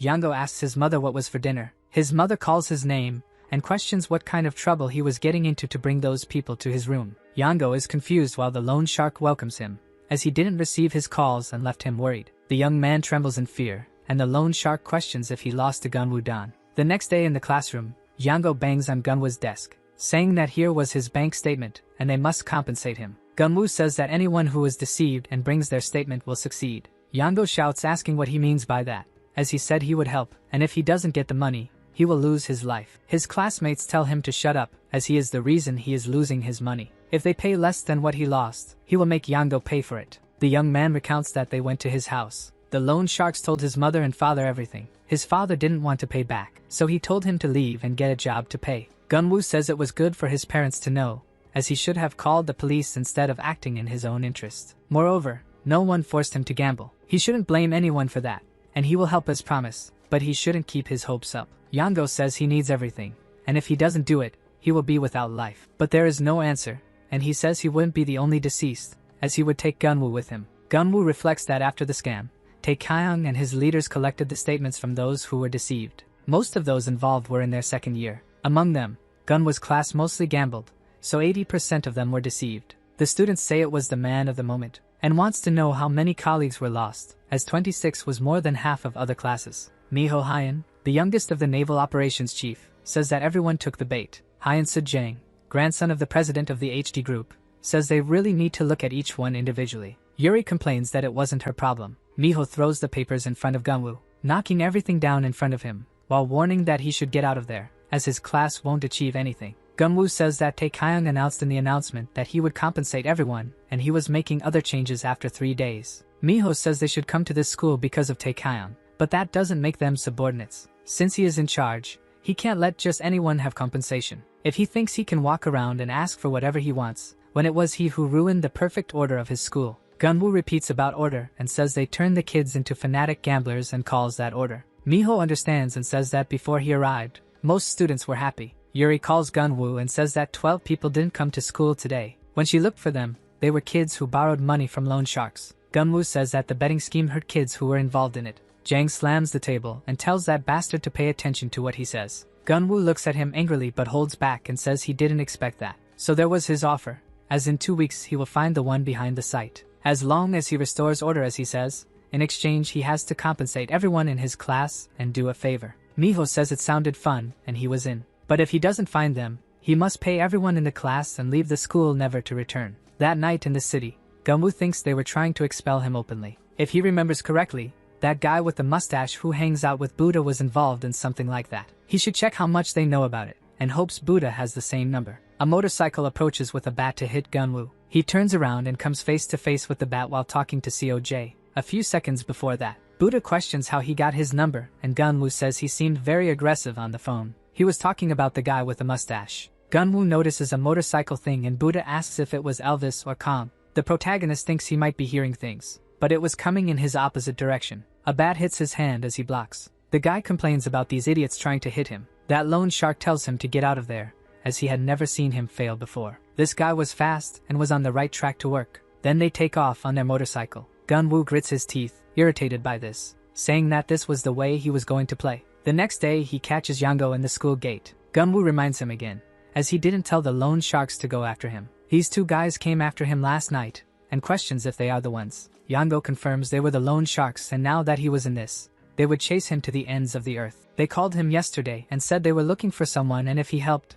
they would cut his debt. Gunwoo lets him go and says that was all, and they were trying to take out their anger for losing clients on him. Yango says that wouldn't have happened if he had kept quiet, and everyone was fine if he didn't have a noble cause. He keeps complaining and Gunwoo prepares his fist, hitting Yango in the stomach and moving on to the next. In the men's bathroom, Kong says they were Broccoli and Dandelion, notable loan sharks around. They were invited to join the BK Alliance when they graduated and dominated everyone in high school, being good fighters. They extort people regardless of gender, and some kids were killed by them, but both were arrested in the BK Alliance war. Elvis questions if he means Ji-chan, as he is part of the second generation and opened illegal businesses. Gunwoo questions how they know them and Kong says they were behind the betting site. The protagonist summarizes that he was secretly betting on something Buddha hates. Kong says he was beaten by him, and all he wanted was to make a little money. Gunwoo complains that everyone was obsessed with money, and if everything they do is for that. If it weren't for Taekayam, he would be better off anywhere, but not in this school. Elvis summarizes that he wants to make these guys pay and they will take his life with a smile on their faces. People say that loan sharks are high school thugs, and there isn't a private bank. All they know is that there is an office where they clean the client's computer, and are sure he will never try again. Palmyra questions what Buddha thought. COJ says he was thinking about paying them a visit for messing up his group, and tells Gunwoo to share his plan. The protagonist says it will be tonight at 7, and called them to inform that Yango will pay his debt. But they are not as stupid as they seem, and with his arm broken, he can't be of much help. Buddha sighs a little but says he wants to meet the boss himself. Gunwoo agrees, and at 6:45 in the evening, the loan sharks gather, saying it was good to see everyone there. Then he welcomes those who took money behind their parents' backs. He would be brief and they must help capture Gunwoo down for him, and if successful, he will reduce the fee for 3 months. Broccoli says he heard that everyone at school is good at poker, and the faster they crush Gunwoo, the more money they can get. Questioning why everyone was quiet, and if they forgot to eat. He should talk about the payments with his parents to ask for money himself. The students shout that they will do their best. Dandelion says they should leave soon and questions if their boss is going, but the loan shark replies that he has a meeting at 7 for someone to pay 30 million. He should prepare this for him before that jerk Gunwoo gets up again. On the city bridge, the loan shark questions if everyone passed the place without paying, and if he doesn't show up with a march at his house, he will burn it down, shouting for Gunwoo-dan to appear to pay his debts to Yango. Some footsteps are heard, and Buddha appears in front of them. The students wonder what was happening for him to be there. Buddha tells the damn Gunwoo to answer the phone and really hates him. But he wants to know where the bald boss was, as he should have known this when Gunwoo allowed him to deal with the boss. Then he orders to tell where his opponent was, at 7:20 at the hardware store. The loan shark says they called him, but he still hasn't shown up even after 30 minutes have passed. Everyone should be there and must be wishing to lose their lives. But he is met with a punch in the face from Gunwoo. The loan shark is thrown back and spits blood, asking if that idiot has any idea who he was. Gunwoo tells him not to worry because he heard a lot about him today. And now it was his turn to fight back, locking the door of the room. He questions if it was him who hit him on the motorcycle, and he should know they would eventually meet. The loan shark says he never thought he would be a thorn in his side, asking for a meeting but coming alone to capture him. He seemed to want revenge without using his right arm, so he must really take the loan shark for some kind of fool. Pulling out a hammer while advancing, warning that he will have ribs matching his arm. Gunwoo runs at him ready to strike as well. Elsewhere, Buddha questions where Gunwoo was, and the muscular loan shark asks if it was a joke. Then he decides to repeat the same question and calls the bald guy Humpty Dumpty. The bald guy gets irritated at being called that and says he will burn his curls. But anyway, the one who was laughing was him, so he orders his subordinates to advance. He repeats to Buddha that they all have his money and are second-rate too, besides hearing that he was suspended for hitting a teacher. Questioning if he thinks he can leave after touching those students. From the way he sees it, he dug his own expulsion. Buddha should run if he is scared, and the first hit on him would be worth 6 months without interest. One of the students charges at him using all his speed. Buddha simply kicks him easily. The boy flies away. The bald guy looks surprised while Buddha says he was not scared and almost got beaten to death, asking someone to save his life because they were trying to rob him. Any punch from now on counts as self-defense. Palmyra questioned if Gunwoo didn't leave first, and where he was. Elvis says it was obvious and left them to deal with the leftovers while he takes the boss for himself. The bald guy asks what Pung was doing there, as he gave money for kids to gamble. Khan says he doesn't know what he was talking about, and it must be a mistake. That bald loan shark says it was fine and will beat them all up. The subordinates charge at them. Buddha advances while shouting that he was scared,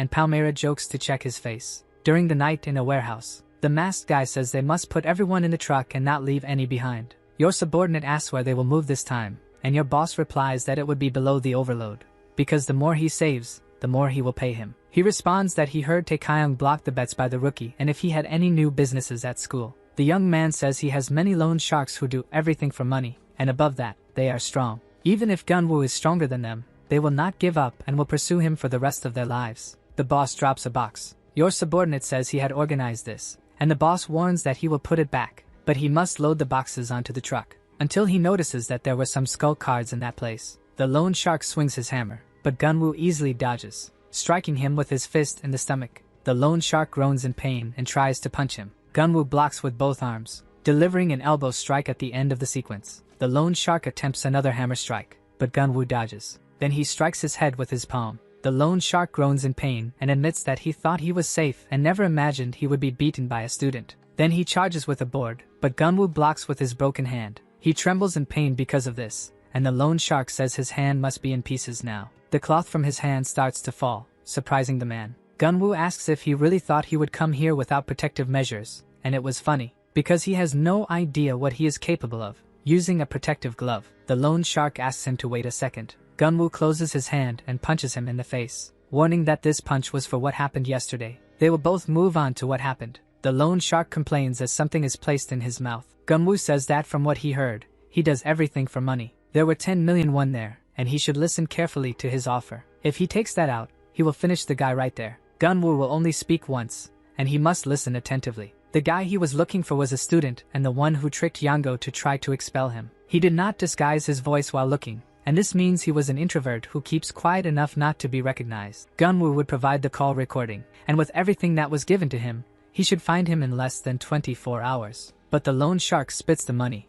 saying he doesn't know how he got into this, but some coins won't open his mouth. His life was about to get harder because he would hunt him down for the rest of his life to pay double. If he wasn't satisfied, he would cut off all parts of him. Gunwoo says that if he doesn't want to help, he has no choice, and the negotiations have just broken down. The loan shark wonders what he must be talking about, as he won't take his life since he is a high school student. It will be good to let him have fun, and he will remember this every day. Gunwoo takes money and shoves more into his mouth. The man groans in pain as it presses against his throat. Gunwoo just stares at him with empty eyes. That loan shark wonders if he really will try to take his life. This bastard is really going to do it. The loan shark groans in pain and shows his hand. Gunwoo understands and takes the money out of his mouth. That loan shark groans, unable to breathe properly. The protagonist walks away and says he must find him today no matter what happens, and if he doesn't, he won't let him go easily. Broccoli tells him to wait a second and questions who he is, because he wasn't a rich brat, and he wants to know who he works for. Gunwoo says that is a good question,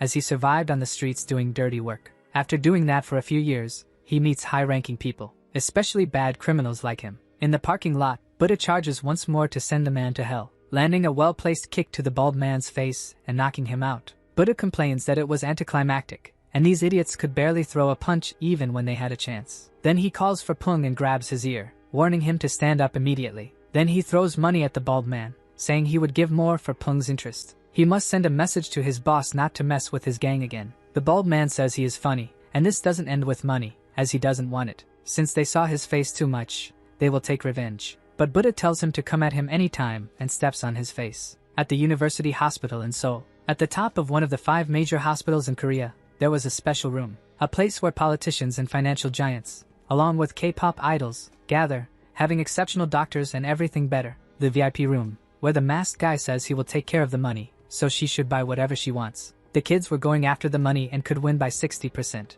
The masked guy was next to a girl. Yangruk Park says that people cannot buy happiness, and in the end, money is everything. His sister should rest in her time, and when she wakes up, it would make her 100 times happier. The next day, Gunwoo opens the door to the room. He puts his backpack on the chair, and Hyun Min greets his friend. But he notices something different. Gunwoo headed towards Park. He says that the guy must not have slept much, since his hands were crushed to pieces because of the loan sharks on his back. Park questions what he was talking about and if he knows him. Gunwoo tells Yangrok to stop deceiving him since he already emptied his bank account to find him. He had the recording of when he called Yango, and might be able to move forward if he compares voices. Yangrok says he is very annoying and maybe he should have just asked to take his life. Then he questions what he wants. Gunwoo says he knows his type, where once pride is hurt he gives up, then questions about playing something. He was giving him the choice to forget everything he did. All he has to do is play a single game with him, fair and simple. Yangrok says that was very charitable and wonders what he wants, as he would let him go with a fair game. He tells him to go ahead and tell everyone that he was the one who stole his money. Gunwoo thinks he doesn't care and believes this is none of his business. In that case, he should have something with Taekyeon, until he sees a hand from outside, and they both turn. Buddha calls for Gunwoo-dan, asking if he thought he could threaten him to clean up the mess with his gang while he fights hard. Gunwoo questions what this ugly guy is doing, and he really went beyond his imagination. He really climbed 2 rooms to jump on him, so we should talk next time. Yangrok looks strangely at him, at Gunwoo, and the guy responds not to think he was leaving him out after what he did to him. Buddha closes the window and runs away shouting that he is the one who was left out. Gunwoo runs away from him as far as he can. In the snack shop, Hyun Min repeats Yangrok's name, questioning what he had about him, as he saw they were talking earlier, and Gunwoo responds that he was curious. He has many scars there and a big cut on his mouth. Hyun-min repeats that he does, then says it would be better not to tell Gunwoo about Youngrak. Gunwoo questions if he was part of the Taekyeong family too, but his friend denies it. Yuri interrupts the conversation, saying that her sister suffered in school during childhood to the point of wanting to go to heaven alone, questioning what that had to do with their meal now, as the snack was in the next period. Gunwoo says that a snack won't ruin his appetite, and asks what she was doing there. Yuri tells about finding the loan sharks who deceive kids and beating them up. Hyun-min is surprised to hear about this. Yuri says that after her visit, the loan sharks called a senior researcher from a company to track a number, and asks why she was talking about Youngrak. Gunwoo was impressed with her finding out so much, and the loan shark's friends were better than he expected. The girl tells him not to change the subject, as she heard that Buddha was angry about what he did and suggests telling where he had lunch. Gunwoo responds that this doesn't scare him, so the one behind the manipulated racing game that stole the money was Youngrak. Hyun-min questions this, and Yuri says she was hoping it wasn't. Gunwoo responds that it's a strange reaction, and he thought she would have better skills to figure this out. Yuri says she doesn't know everything and also shouldn't mess with Youngrak, as even they have basic morals. It was as if someone was behind him, and he wonders if Taekyeong is the mind behind all this. Yuri remembers the messages and questions why she should tell him this. Hyun-min apologizes for butting in but says he has known Youngrak since they were kids and knows what kind of person he is. He has always been concerned about studying and hated school when he became like this. If Taekyeong was using Youngrak, who suffered more than anyone in school, that would be serious. Yuri questions exposing him, as he must have forgotten how horrible his life was. Gunwoo responds that he will give his space as class leader. With all the authority he has, in return he must take care of Youngrak carefully. From his reaction, it seemed that someone from the Taekyeong family was behind this. Yuri sighs a little, saying that if she is right, it is not Taekyeong behind everything, and even if it is, the Samyang Corporation takes care of the hospital. But she was in the life area of the Hakwang Hospital, and that is the most she can share. That night in the hospital, Youngrak questions how Gunwoo got there. The boy repeats that he would not let him escape so easily. That was his Achilles heel, and security is no joke since he needed help to get in. Youngrak shouts for him to stay away from his sister. He shouldn't touch her with those filthy hands and should just get lost. Gunwoo says he is there for his answer, and he should consider it a threat because he doesn't care. Youngrak questions if he wants to play the last game before losing his life, and he accepts. At the end of the corridor to the left of the VIP reception room, there is a room, and they will meet in half an hour. Gunwoo responds that it is perfect, and he should not be late. Then he leaves the room, leaving Youngrak alone. The boy gets irritated, saying that he was right, and they will play. In the end, it will be the way he asked, with his own hands. 30 minutes later, Youngrak suggests that he will choose a game that doesn't involve much counting or is complicated. Gunwoo says that is fine, and that way he can't cry when he loses, and he will play anything that isn't manipulated. Youngrak responds that Taekyeong made the rules for himself, and this game ended at school at this point. This was called Thieves' Poker. Gunwoo repeats the name, and says he will check it out on the internet. He even gets startled when he receives a call from a reporter on his cell phone. Youngrak says that he messed with Achilles' heel and should be ready to be put on equal footing. Minwo Young was the first reporter to leak the story of his father taking him to STEAM school and only brought him to leadership. He should hurry and answer the call because he made a special rule just for him. Minwo says he just showed that Congressman Hai Chang-dan, once a defender of the people, was involved in a scandal, starting with the fraudulent admission of his son to STEAM school and an illegal campaign from a construction company, in addition to documents from the Song Myung group. These revelations came as a shock, and no one could say that Dan betrayed the public, and the journalist thanks Minwo for the news. The reporter thanks him, saying he doesn't believe the allegations. They went beyond the reasons that were already repugnant. Gunwoo looks at his phone, and Youngrak questions what he is waiting for and should respond to that, and if he is going to play this game or not. Gunwoo answers the phone, and Minwo questions how much time has passed with the boy, because he left him waiting now, and today's kids really have no manners. Gunwoo questions what he wants. Minwo says he got a funny text now, and it has been causing trouble. Someone anonymous said they want to leak something about the congressman's son, and said they can provide all the evidence if they promise to put it in the news. Gunwoo says he probably doesn't know what he is talking about and just moved on with life, and Minwo says he was the same problem boy. He should keep his head down and live an honest life without causing problems for Don. Gunwoo hangs up the phone and puts it on the table. Youngrak says he is not the only one who dug after what happened with Yongo, and he had security cameras of him beating the loan shark. The protagonist had an irritated expression on his face, saying that there were 5 people and everything he decided. There are only 5 people to take revenge on,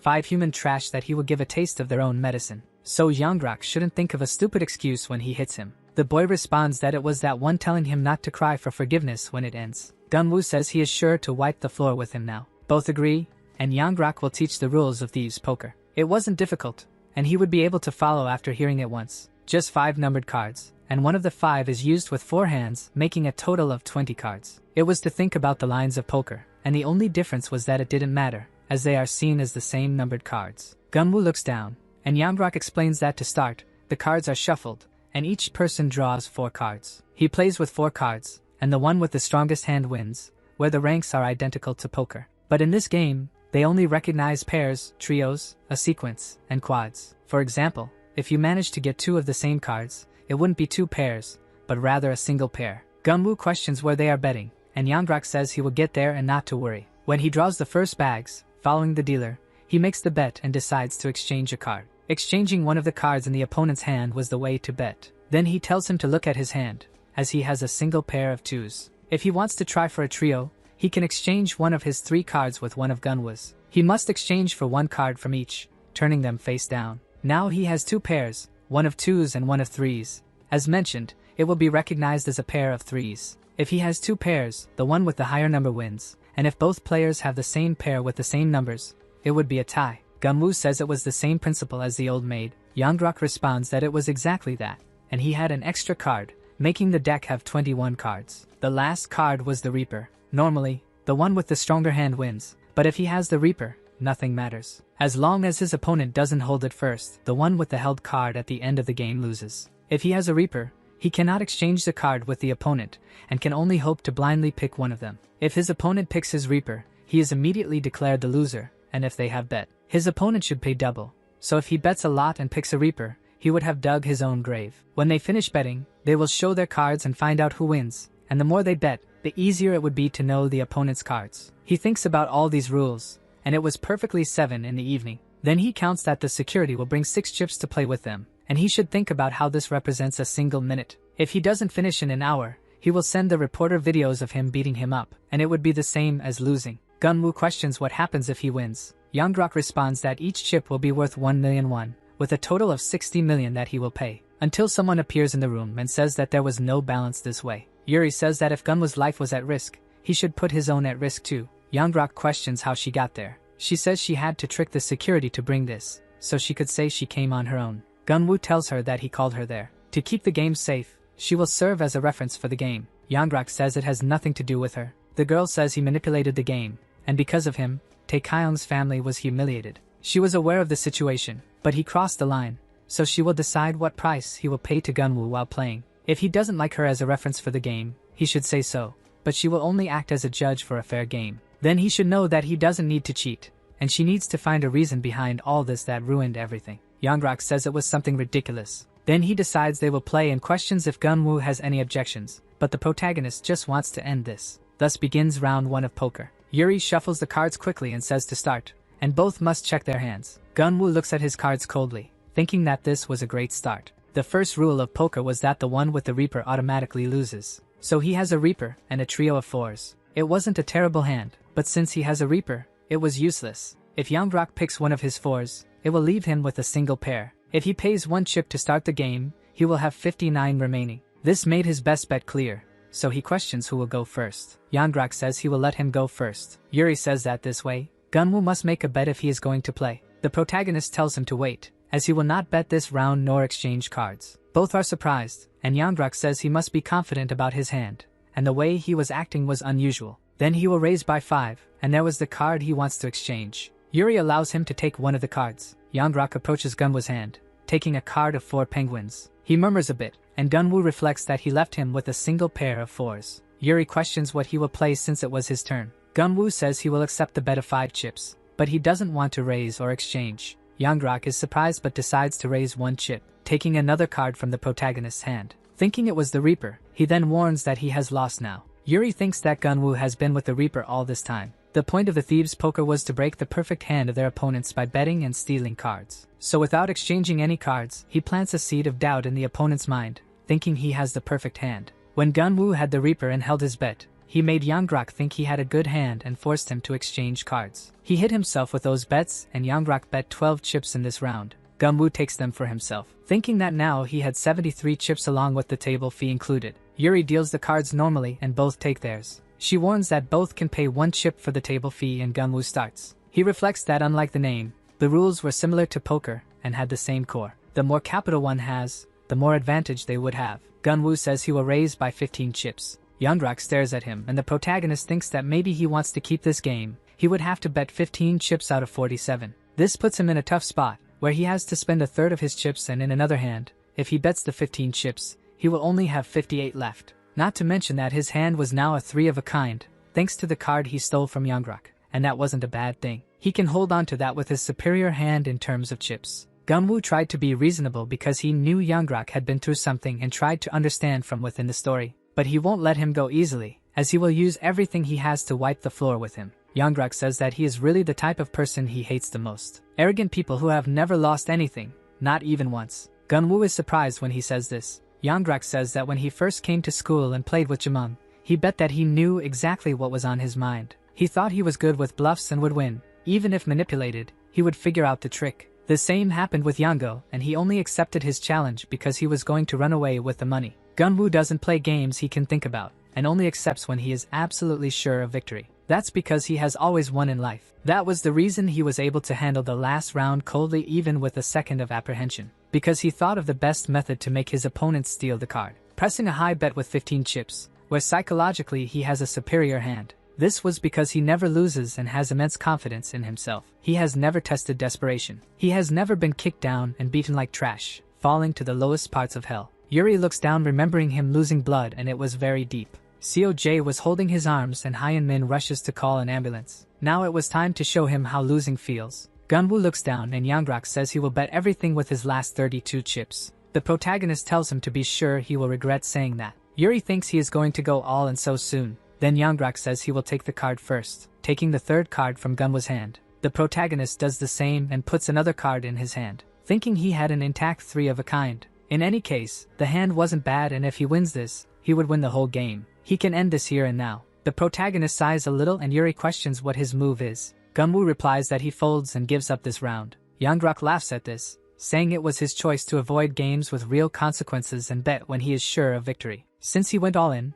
the only chances were to exchange cards, but he was worried about not being good enough for his hand. That was the reason he precisely lost, showing the Reaper in his hand. Gunwoo remembers that whoever holds the Reaper loses as long as they don't exchange cards, except when their opponent folds first. Once again it was the Reaper, and he quickly went all in to make him surrender first. He was planning to bluff knowing the risk was losing everything, wondering if he really wasn't cheating. But it was too early to say, but if he wasn't cheating, there was no reason to hesitate, and he would finish according to his plan. If not, once again because of him, his father would suffer. Yuri looks at the protagonist and wonders if he would be a test boy. He was right and has no idea the headache it was to deal with this, and the investigator who handled the case suffered a lot. Yuri repeats about the investigator and questions what he means. The man replies that Congressman Don did not know he had a bastard child and knows it sounds strange, but it's a nonsensical story. Above the neighborhood, they called the police because of strange noises coming from a basement. The police opened the doors and entered, having a shock when they found a lifeless body. Nearby was a 5-year-old child near starvation,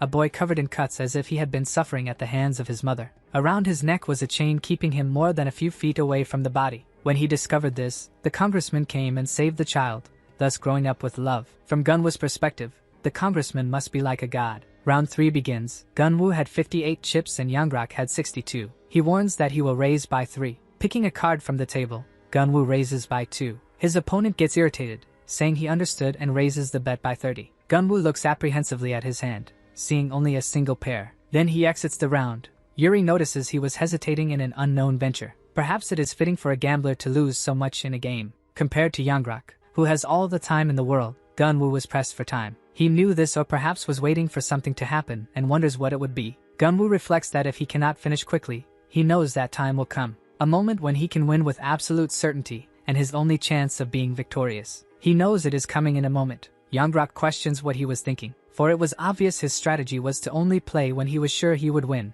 and betting was not easy. He bets 40 and says he would steal one of his cards. Only fighting battles he knows he would win was no different from the fear of losing, and Gunwoo was generally very easy to read. The protagonist looks at the card in his hand and leaves the table. Youngrak says he will see how long he can keep this up. Yuri reflects that he was right, and if he keeps giving up, when he finally reaches the part of his plan, all Youngrak needs to do is dodge. There was no way Gunwoo did not know this and wonders what kind of hand he has to challenge Youngrak. She looks at the cards thinking this was the hand Gunwoo folded. A 4 of a kind, and he was not expecting the right hand and wants to know what he wanted. Gunwoo reflects that even if he wins, it was just a fair trade, and he was the one who traded what the game means. For he messed with someone precious to him and believes he was prepared to deal with this. Yangrak should just wait and see when his life gets shattered. 1 year ago, some delinquents decided to drink at their usual spot. There was a pub down the street where even the oldest lady did not have a card. Yangrak, hidden behind the wall, begs for forgiveness from his father and mother, for he is very sorry for coming to this and wanted to be forgiven,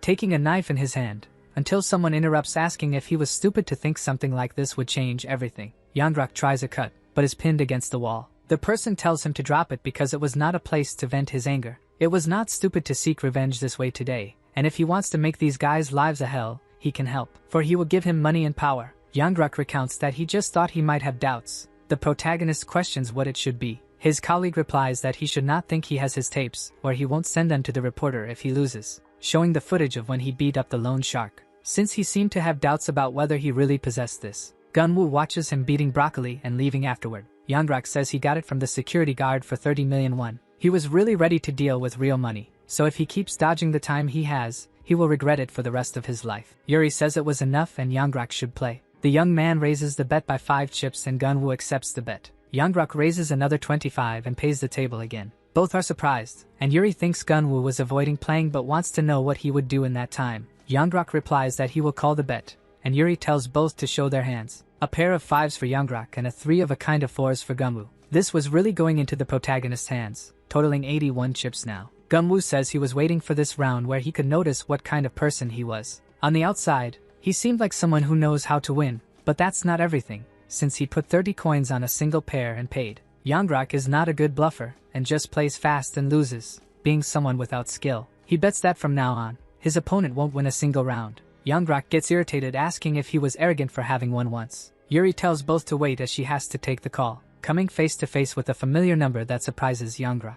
The person on the phone says they got a call from the guard and Yuri had gone to the hospital with Gunwoo-dan. She confirms and questions what that had to do with it. The man on the phone asks what she was doing there. Yuri says she would be the only one asking questions, like what it means for Yangrak's sister to be in a VIP room. The young man becomes apprehensive, and says that it wasn't what he thinks. The person who offered to help then stands up saying he can wait. Gunwoo is impressed and remembers that Yuri decided the price he has to pay while playing. The girl says that Gunwoo and Yangrak were playing a game in the reception of the VIP room. If he was curious about what was happening, he should go there and see for himself. The elite of the Taekyon group was the same, but there was someone called the second in command. A man who brought the idea of Taekyon and created the system, in addition to circulating coins. The powerful one who made Miro High School what it is today, Toon Jong, from the Hakwang group, questions what that worm was doing in his hospital. Gunwoo reflects that he was the one controlling Yangrak's puppet strings. Jong asks if his subordinate can explain why he was there playing something with him. Yangrak tries to say it was fun and that he would take care of everything, as it was good for his master, and he shouldn't worry. The young master repeats about the last word, taking the baton from one of his guards. Then he releases him and hits him in the face. Yuri and Yangrak are impressed as Jong continues hitting them, asking if they were really guards, because this was a VIP room and not a free zone. When everyone is on the ground, Jong says that worrying is something a person does before something bad happens. But he judged his subordinate wrong, because if he can be tracked by him, it shouldn't be a problem. Gunwoo says that the only reason he is able to play is thanks to Toon. He questions this, and the protagonist says that Yangrak was cleaning up his mess, so he should play around too. Toon says he understands what was happening. Then he approaches him, placing the baton on the table while saying he has no interest in games, but if he wants to play, he should be prepared, because he doesn't want a simple exchange but rather an arm, leg, or neck, and questions if he can put that at risk. Gunwoo confirms and tells them to do it quickly. Toon says that apparently, he wouldn't just put money on the line but his body as well. Then he orders a subordinate to bring the chair, and Yuri questions if he was the one behind Yangrak's manipulated game, because he should have thought for a second that the school would find out about this, and it could have ended everything for them. Toon replies that it was a nonsensical statement, as he did it for the school, and he was sitting there now taking the heat for the same reason. He holds the card saying it was a cute game called Thief Poker that they were playing. But there is something he wants to clarify with Yuri before starting. He heard that Gunwoo entered the VIP area lying that he was friends with both of them, and according to the guard, she personally gave permission over the phone. Questioning if that would be true, Yuri confirms and says she gave him permission. Noticing that now she sees what he was trying to do, the real target of Gunwoo has always been Taehoon Jong all this time. 1 hour ago, the guards were commenting among themselves about a game, and having caught a character named Christina. It was a miraculous card that dominated PvP and had a low chance of appearing. Gunwoo approaches both and says he was there for Toon Jong and Yuri Cha and asks if he can enter. The guard apologizes as he needs to confirm this and questions about his name. Gunwoo introduces himself and says he hasn't informed Toon yet, but he can call Yuri and he can talk to her now, and then check with Taehoon. The protagonist says he lied that he wasn't answering the phone and Yuri was just using him to get Yanggrak in the manipulated game. Yuri reflects that he was reckless because he bets that the reason for defending her was to remain fair while dealing with the game. Toon says that whether it's true or not, it's something he will know after taking care of him. One single round was all he could spend with him. It didn't matter how high the stakes were, whether he backed out or not, and they were going to play a game of chicken while he and Yanggrak bet. It would be the amount of 50 million won, and he questions if that's enough money for this last round. The guy says yes, and Toon mentions that for Gunwoo, he will bet something different instead of money. Gunwoo responds that he mentioned before about an arm and a leg. Toon says it was a bit embarrassing to say this, but one of the perks of the VIP section was that the security guards are confidants. For this reason, there are important guests with more money than he imagines asking for illegal transplants. Every time he makes a bet, it would be an organ, and he doesn't care which one it is. Yanggrak and Yuri are impressed by this. Toon says that if he loses, he will have the best surgeon in the country operating on him and giving the organs to the VIPs. He doesn't need to worry because by the time he is anesthetized, it will all be over. If he doesn't want something like that, he should just back out. Gunwoo agrees but has a condition of his own. If he wins, Toon must put an end to all bets at his school, from games, leaders, even to the ridiculous chips. Yuri thinks it's absurd and it's not fair for him to put his life at risk for this. Toon says that if he wins, he would be happy to do that, but he decides that the game will start and wants to know if the judge has any additional rules. Yuri replies that no, except that there are 3 players and the order of drawing cards has changed, where it would only be from the person on the left. In this case, he can only change cards in a clockwise direction. Being a Reaper card, normally the game ends when it is drawn, but with 3 players, the game continues, and the Reaper makes the opponent pay double the value. That was all, and he questions who wants to start. Gunwoo thinks that this kind of thing was coming, and this time he has the feeling that he might really lose his life. He felt this a few times, but he just didn't use it, and was honestly a bit hesitant. That was the reason he had to start, saying that he would bet first. Toon looks coldly at his cards, and Yanggrak leaves his under the table. Gunwoo says that all he has to do now is donate a part of his body. He bets one of his kidneys. Toon responds that it is his turn now while Yanggrak bites his nail, thinking that it was all over now that Toon was involved. He is the kind of man who does anything he wants and proudly invented the betting system at school. This isn't about Gunwoo losing his life, but Toon will do the same to him if it's better. Everything he has done up to that point would have been in vain if his sister is expelled from the hospital. Questioning what he should do now, Gunwoo says that before drawing the cards, he will leave one out of his deck. He will give this chance to Yanggrak to take this card when his turn comes. This card will be his only hope for the future. The guy wonders what he meant, and what this card is. When he was close, Yuri shouts not to touch it, questioning what Yanggrak thought he was doing, since it wasn't his turn yet, and what was his plan about cheating and losing before the game started. The guy responds that it wasn't that, and Toon stares at him coldly. Gunwoo warns that opportunity doesn't always knock on the door. If he wants to live, he must make sure to take the card. The night passes in the hospital, and they make the card exchanges. Yuri stares at the card that Gunwoo left aside and thinks it could only be the Reaper card. Gunwoo was planning to give this card to Toon using Yanggrak as a bridge. Since the rounds are clockwise, it was only possible this way for Gunwoo to defeat Toon. But both were within the plan, and Gunwoo would be foolish to believe that Yanggrak would take the card. But before Toon appears, Gunwoo must have lost. Toon says he needs a 3, surprising Yuri and Yanggrak with the phrase. He questions if his subordinate hadn't heard. Yuri asks if it was a joke, and what he was doing. Toon wants to know what the problem is. The girl replies that he can't play this way, and it was cheating to work together so obviously. The man responds that he only said he needs a specific card. He thinks that she spent too much time with those pests at school while working with Taekyon and started to think like one of them. Yuri questions what he said, and Toon replies that it wasn't necessary for one of them to break the rules, because those parasites were so nice to them. Gunwoo responds that it was hilarious and was starting to think that he himself was ashamed of cheating. But he was wrong in judging that he is so shameless and confuses his family with natural talent. Toon replies that he has never seen a whale forgive other fish in the sea just because it has a big appetite. And that was the same reason people devoted themselves to studying for over a decade. Just to fulfill their parents' desires and get into companies that society controls. That was what they called success in this place. Because the despicable lives do not compare to his, who would lead the nation on the front lines. He announces that he would bet 50 million won on that. And it was a quick way to make money, where a simple winning round would give 100 million. Yuri says it's Yanggrak's turn now. He repeats that Gunwoo says he needs to pick the card to survive, but he wouldn't take it. His sister was inside that hospital. She could lose her life due to the negligence of people, but she was alive, having the best possible in the VIP area there. Even if he is treated like an animal, he has no intention of letting him defeat Toon. His master responds that it is obvious, and Gunwoo says he will bet more than he thinks, since that is the reason they are playing. But it doesn't change one thing, he needs that card to live. Yuri says that his time is running out, and questions if he will place a bet. The protagonist smiles and shows his arm, saying that this time he bets his blood. Toon says to keep that in mind because he doesn't want him to change his mind later, and to call the leader of the organ transplants to come to the hospital because it was something confidential. If he needs to call a few more guards to make sure he doesn't escape from there, who knows what he will say when the game is over. Gunwoo says that he certainly talks a lot but should just play the damn game already. Toon looks at his cards and says he needs another 3,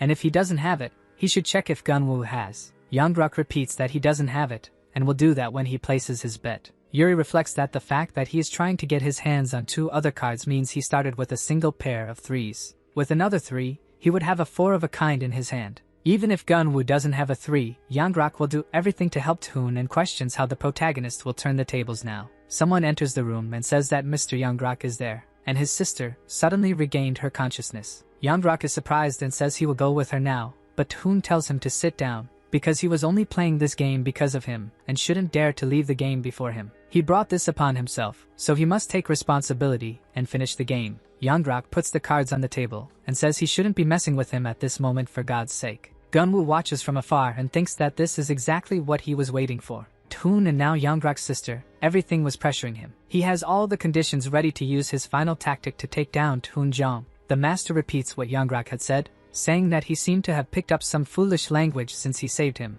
and his mouth was writing checks he couldn't pay. Gunwoo watches from afar, and Yanggrak says that his sister woke up and he really wanted to see her. Toon questions what he will do then, as he will tell her everything that happened in the meantime. How his father lost his own life while they were sleeping and his mother was committed to an asylum. He must not forget who saved him during that shit time. A year ago, Yanggrak yells at his sister for stealing his wallet again. Yangjiang denies the accusations, and her brother tells her not to act like that because he knows she took 30,000 last time. She says she doesn't know what he is talking about and should just leave her alone. Yanggrak slams the door, saying he would tell their mother and father. He should know what that means and have noticed the bandage on his sister's cheek. Seeing her falling out of the window of his room, Yanggrak is surprised until he hears a noise of something breaking. That was the final message his sister left for him. She was trying to say that people were hurting her at school. According to the police investigation, some classmates who were on bad terms with her asked for help from a third-year student at Miru's school. For 6 months, she was a victim of extortion and other horrible things that he couldn't even recount. Such things are vile and should never happen again. He will never forget what the judge said to those criminals who were 5 false friends and 3 third-year students.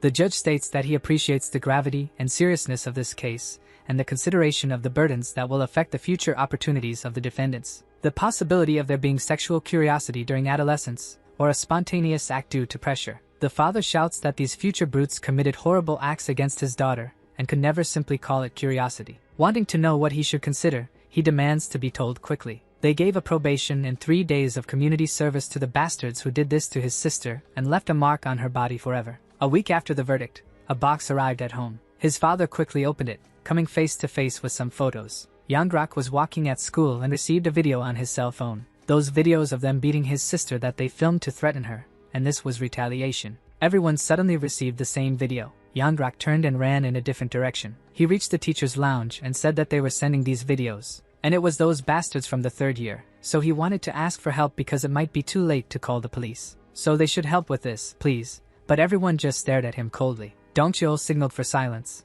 leaving Yanggrak disgusted. He left thinking that Dongcheol had said those who did this to his sister were captured and punished, asking if the guy had lost his senses, besides the fact that his sister had nothing to do with his school. Yanggrak remembered the scene of his sister falling and trembled in fear against the wall. He recalled him saying that maybe she was involved with those guys and wasn't a good girl, and if she was going to jump, it should be in her own house. Elsewhere in the school, the criminals were cleaning the leaves off the ground. They complained about the heat, and questioned how 3 people could finish this, because community service only forced them to be slaves to the school. Yanggrak grabbed one of them by the shirt, telling him to stop sending that video because it was all over, so he should stop. The other friends questioned what the hell this was and if he wanted to lose his life. That criminal replied that it wasn't them who did this. Yanggrak shouted not to lie to him, and who else it could be. The criminal looked at the leaves and said it was a friend who sent it, and asked if he wanted to meet him. In a karaoke called Star, the music kept playing. The blonde beat Yangrak while his friends were having fun. He questioned how this pathetic loser dared to lay a hand on him.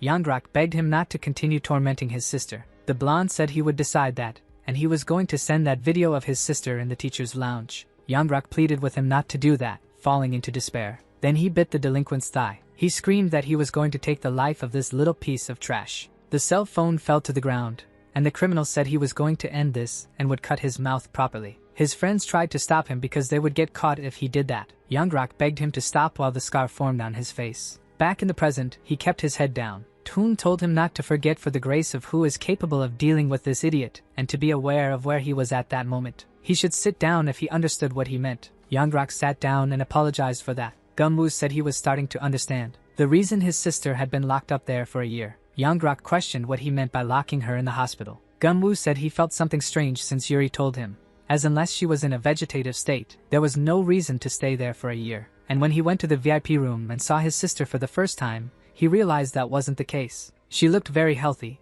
and according to the nurse, she would have recovered in less than 30 weeks. His sister could be better, but someone was keeping her that way. Yuri questioned if this was true. Yangrak looked nervously to the side and asked what he meant, as it was the VIP room with iron security, and what happened there stayed forever. Gunwoo realized the reason for using his sister to control Yangrak since he was trying to keep his sister out of this world now that they were orphans. Yangrak knows this but is afraid of this reality, which means his traumatized sister spent a year in the hospital being cared for by his brother who visits occasionally. Just like a farm animal, Yangrak stands up and questions this, asking how he dares to say such things without knowing anything. But Gunwoo grabs his shirt first and asks if he can still call him brother. He heard everything, and every time he visits, his sister closes her eyes and pretends to sleep. When he grabs her hand like a leaf, she doesn't have the courage to look into his eyes. Yangrak questions how he can know. Gunwoo had spoken with the girl, and she told him she was scared, and before saying anything, her brother started to change, and Gunwoo says he understands, and if she doesn't move first, nothing will change. He would be there with Yangrak in an hour, and if she wants to talk to him, she has to tell the nurse that she opened her eyes. Yangrak cries and questions if it was true and if Yanjiang really said that. Gunwoo says the door was open, and it was his choice. Taking that letter and facing the reality in front of him was something he could do, and he should remember the spirit every time he bluffed while holding the Reaper's card in his hand. Not to forget this game, and to remember it clearly for the rest of his life. Toon complains that it was a ridiculous opera and had called him to watch his cheesy drama. Then he tells Yangrak to shut up because he has no choice in deciding this. The young man is horrified and remembers what the criminal had said. Yangrak decides to sit down and accepts. Gunwoo reflects that it was Taehoon's turn, and the timing was perfect. There was no way Yangrak wouldn't take the card he was talking about, because of that round when he bluffed with the Reaper in hand. Then he took his card and showed his hand. The 3 he gave had no place to be found, but he still has the Reaper. That was a silly mistake, but it also took him a long time to realize. Yangrak was cheating, and now the target is not him but Taehoon. So he hands over a card saying it was his turn, because it wasn't a 3 but a better card, saying it was a 5 while holding the Reaper. Toon repeats Yangrak's name. Gunwoo watches from afar while the young man thinks he knows that no matter what he does, it is the end of his path. Even if he takes down Gunwoo, Toon will finish him off, and he knows this after working for him for a year. He can handle being abandoned as long as he worked with things he couldn't, for those sick bastards who messed with his sister, and other businesses that were taken down by Toon. When he made those bastards and their parents kneel before him was when he realized he achieved absolutely nothing. Toon showed up and offered help in exchange for serving him without any questions. When he was getting comfortable with the situation, he had to say this, and remember the last time he fought for himself. If it weren't for that, he would have shaken Taehoon's hand and taken down Gunwoo. But now everything was coming to an end, and those repressed feelings came out. He wants to see Toon taste defeat like anyone else. What Gunwoo said earlier was a hint to have him caught cheating. He discovered the only power he has, a simple hand swap. This means that the card placed down was not a Reaper but a bluff. He has to ignore that card, sure of making Toon believe he was still on his side. So he should take that Reaper and rot in hell. Toon tells them to stop, surprising everyone. Yuri questions what is needed. Toon says that before he hands over that card, Yangrak should have an idea.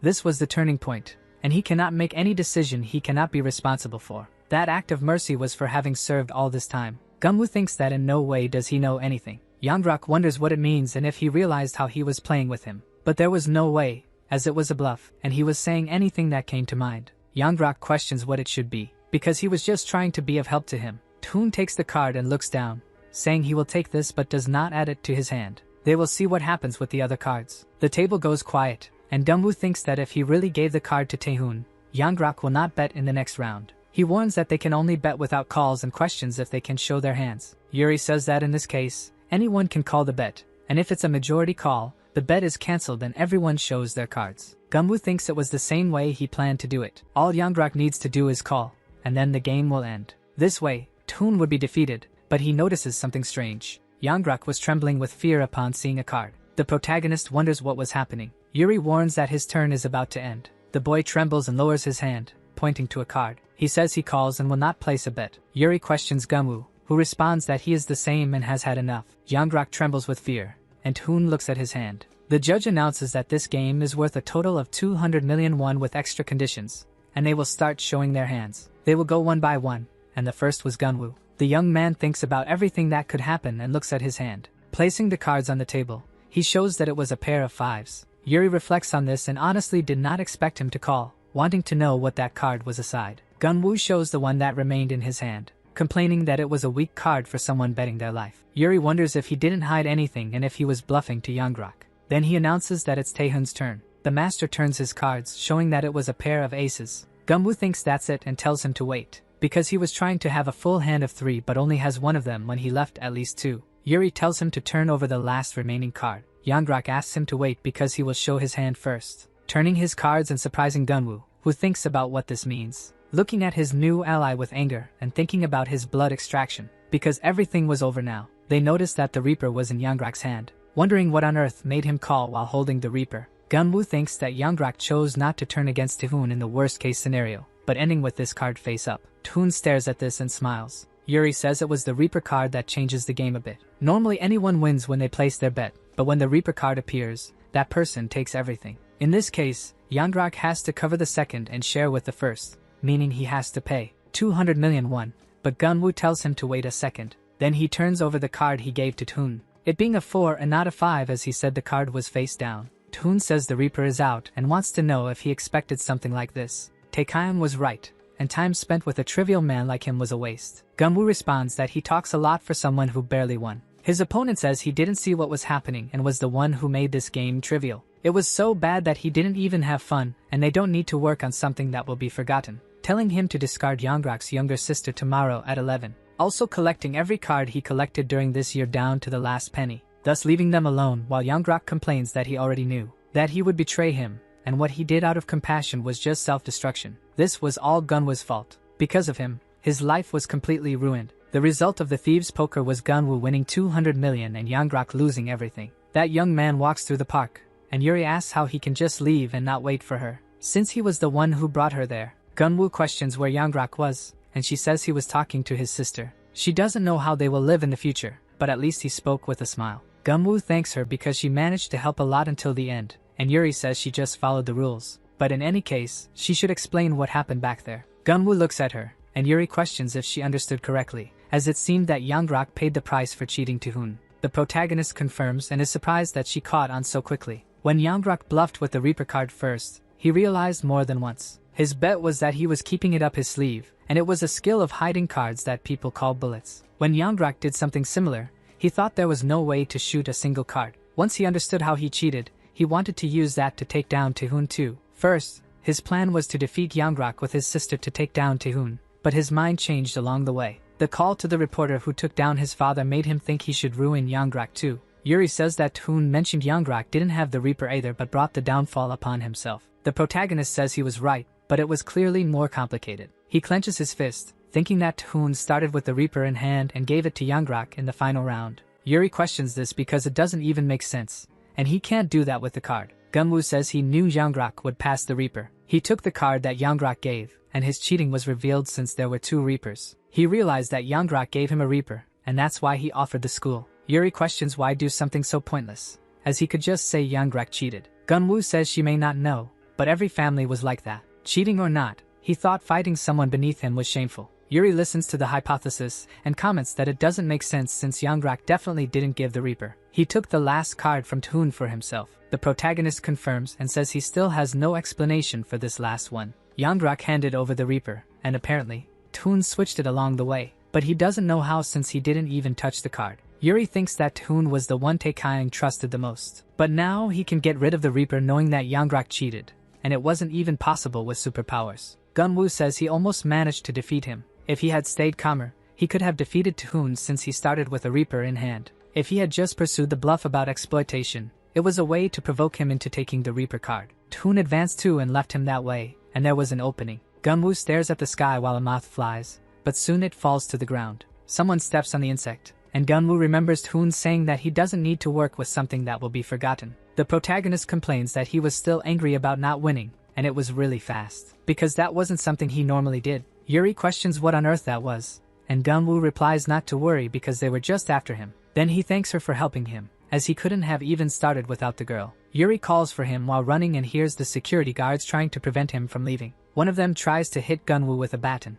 but he dodges, heading towards a taxi, quickly getting into the cab and asking to be taken to the hotel in Itaewon since there were many people there. However, there is no response, and Gunwoo thinks there was no way, noticing a phone ringing beside him. The taxi driver warns him that he should answer the call now, because Taekayang wants to have a few words with him. The protagonist answers and puts the phone to his ear. Taekayang says it's probably been 2 years since they spoke this way, and calls him by the name Gunwoo-dan since it had been a while. Taekayang just wanted to talk to him. Gunwoo says he could have done that at school if he wanted to talk, but he thinks it will cause a big mess if they converse. The same goes for Toon, and they really only think of themselves. Taekayang asks if they had met, as he seemed tough but was a sensitive guy and should take it easy on him. Gunwoo asks what Taekayang wanted. The man replies that human evolution began with a division of labor. At a certain point, they divided into men and women to efficiently take care of food and increased effectiveness by passing knowledge to their children. This was how humans evolved over the years, dividing into roles. He said he only thinks of himself, but it wasn't just him.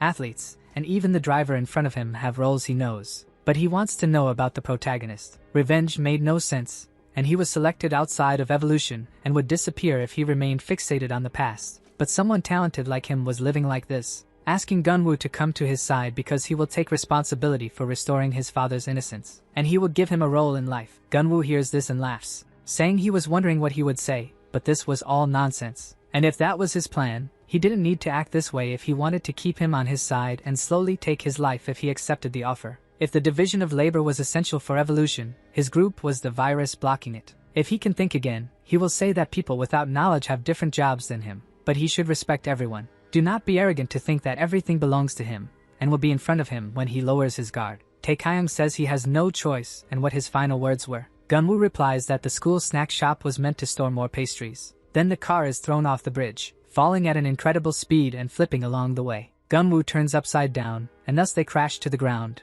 and the car stops working. The protagonist becomes aware now, being all hurt. That taxi driver asks him not to leave, and to lose his life there, because if that happens, his family will live and all his debts will be paid. Gunwoo tells him not to say nonsensical things. Then he gets out of the car, breathing heavily. As some security guards approach, he wonders if it was some kind of god, since he got into the car until falling there. Taekayang knew all of this. He was trying to take his life earlier and wanted to push him to the limit. Gunwoo tries to walk, thinking that he first needs to get to the place with as many people as possible. Then he runs away, remembering his father telling him not to give up. Life is about perseverance, and if he lets everything get to him, he will lose his life soon. Gunwoo stops on the stairs, injured, remembering someone saying that avenging his father would make him happy and was trying to fly like a moth. The protagonist turns his angry face and suddenly looks up, thinking that he was the only one who caught him to not leave him alone in this empty world. His head was hurting because he lost a lot of blood, and if it continues like this, he will faint soon.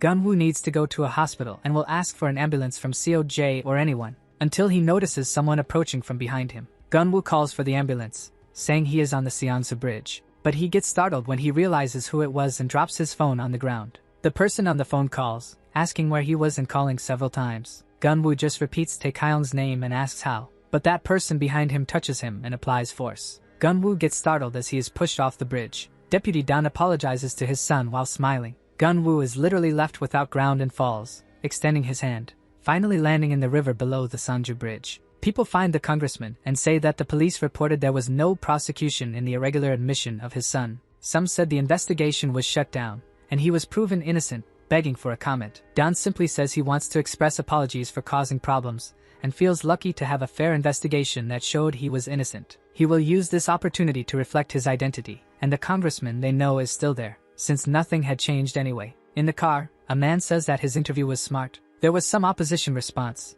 but they will lose it soon. The CEO of the automotive company, Song Myung, Jung Hee-go, says that behind everything, one can assume he was in his family. Don tells him to go with his partner in mind, as it will be convenient for both. Jung Hee says that, to be honest, it wasn't significant for them, and he still has a child and wants to confirm the gesture. They should arrange things one last time since he was the one who asked for help to deal with Gunwoo first. Don agrees and says the biggest problem was politics. It was the fear of losing. Jung Hee says he pushed his son to save his political career but was indifferent. Don replies that he was an illegitimate son born of a flawed woman he didn't even know, but he remembers apologizing at his last moment. Gunwoo simply responds that it was all right for his father. Don looks down and replies that it still bothers him a little. In the classroom, people comment that there are 2 weeks left until the exams and they should study hard now. Hyun-min reflects that it has been 3 days since Gunwoo has been absent from school, and his phone was off. A girl enters the room and says it was getting cold. Yoonji Lee, the second daughter of the CEO of the gaming dynasty, tells everyone to listen.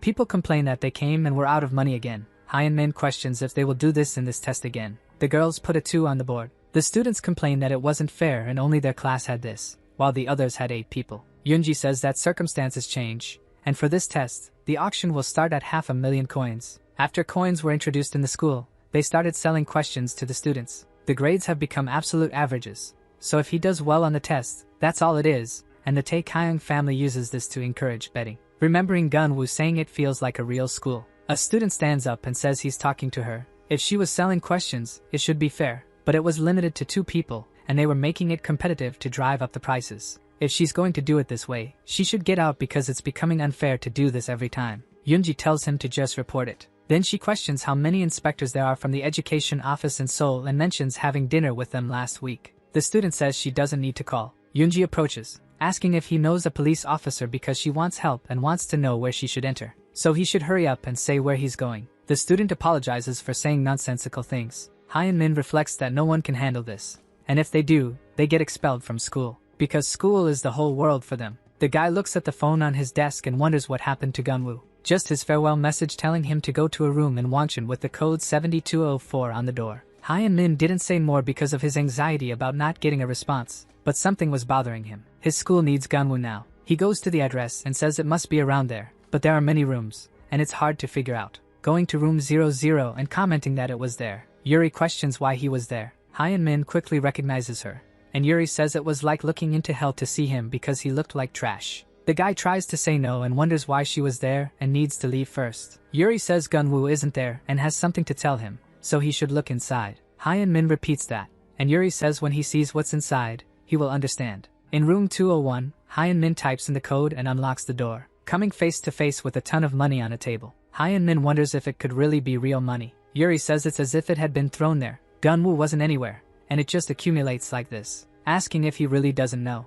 Hyun-min replies that he doesn't and could never know because he just went to find him. Yuri says she did this to someone who hasn't been to school for 3 days, and if she's going to lie, it should be believable. The guy says he really doesn't know about the money. Yuri questions when Gunwoo gave him the address. Hyun-min says it doesn't matter to her because the fact is that Gunwoo isn't going to school because of their group. Yuri says she doesn't know if she was around. Gunwoo questions if she knows the door code too, and Yuri says she got help with someone she knows. Hyun-min says Gunwoo sent a text to come suddenly one night 3 days ago. He replied about what was happening, but Gunwoo didn't message, and Yuri recognizes it was 3 nights ago, thinking it was the day she found him. Hyun-min asks if she really doesn't know what happened to Gunwoo. Yuri says no, and they haven't known each other for long, so she should stop acting like they're friends. Then they should leave, but in this case, she shouldn't touch the money. Never touch that money and wonders what the hell happened. She had asked Hoon why he attacked Gunwoo, and he was going too far. Hoon replied that those were Tae Kyung's words to deal with that guy who rebelled against the school system.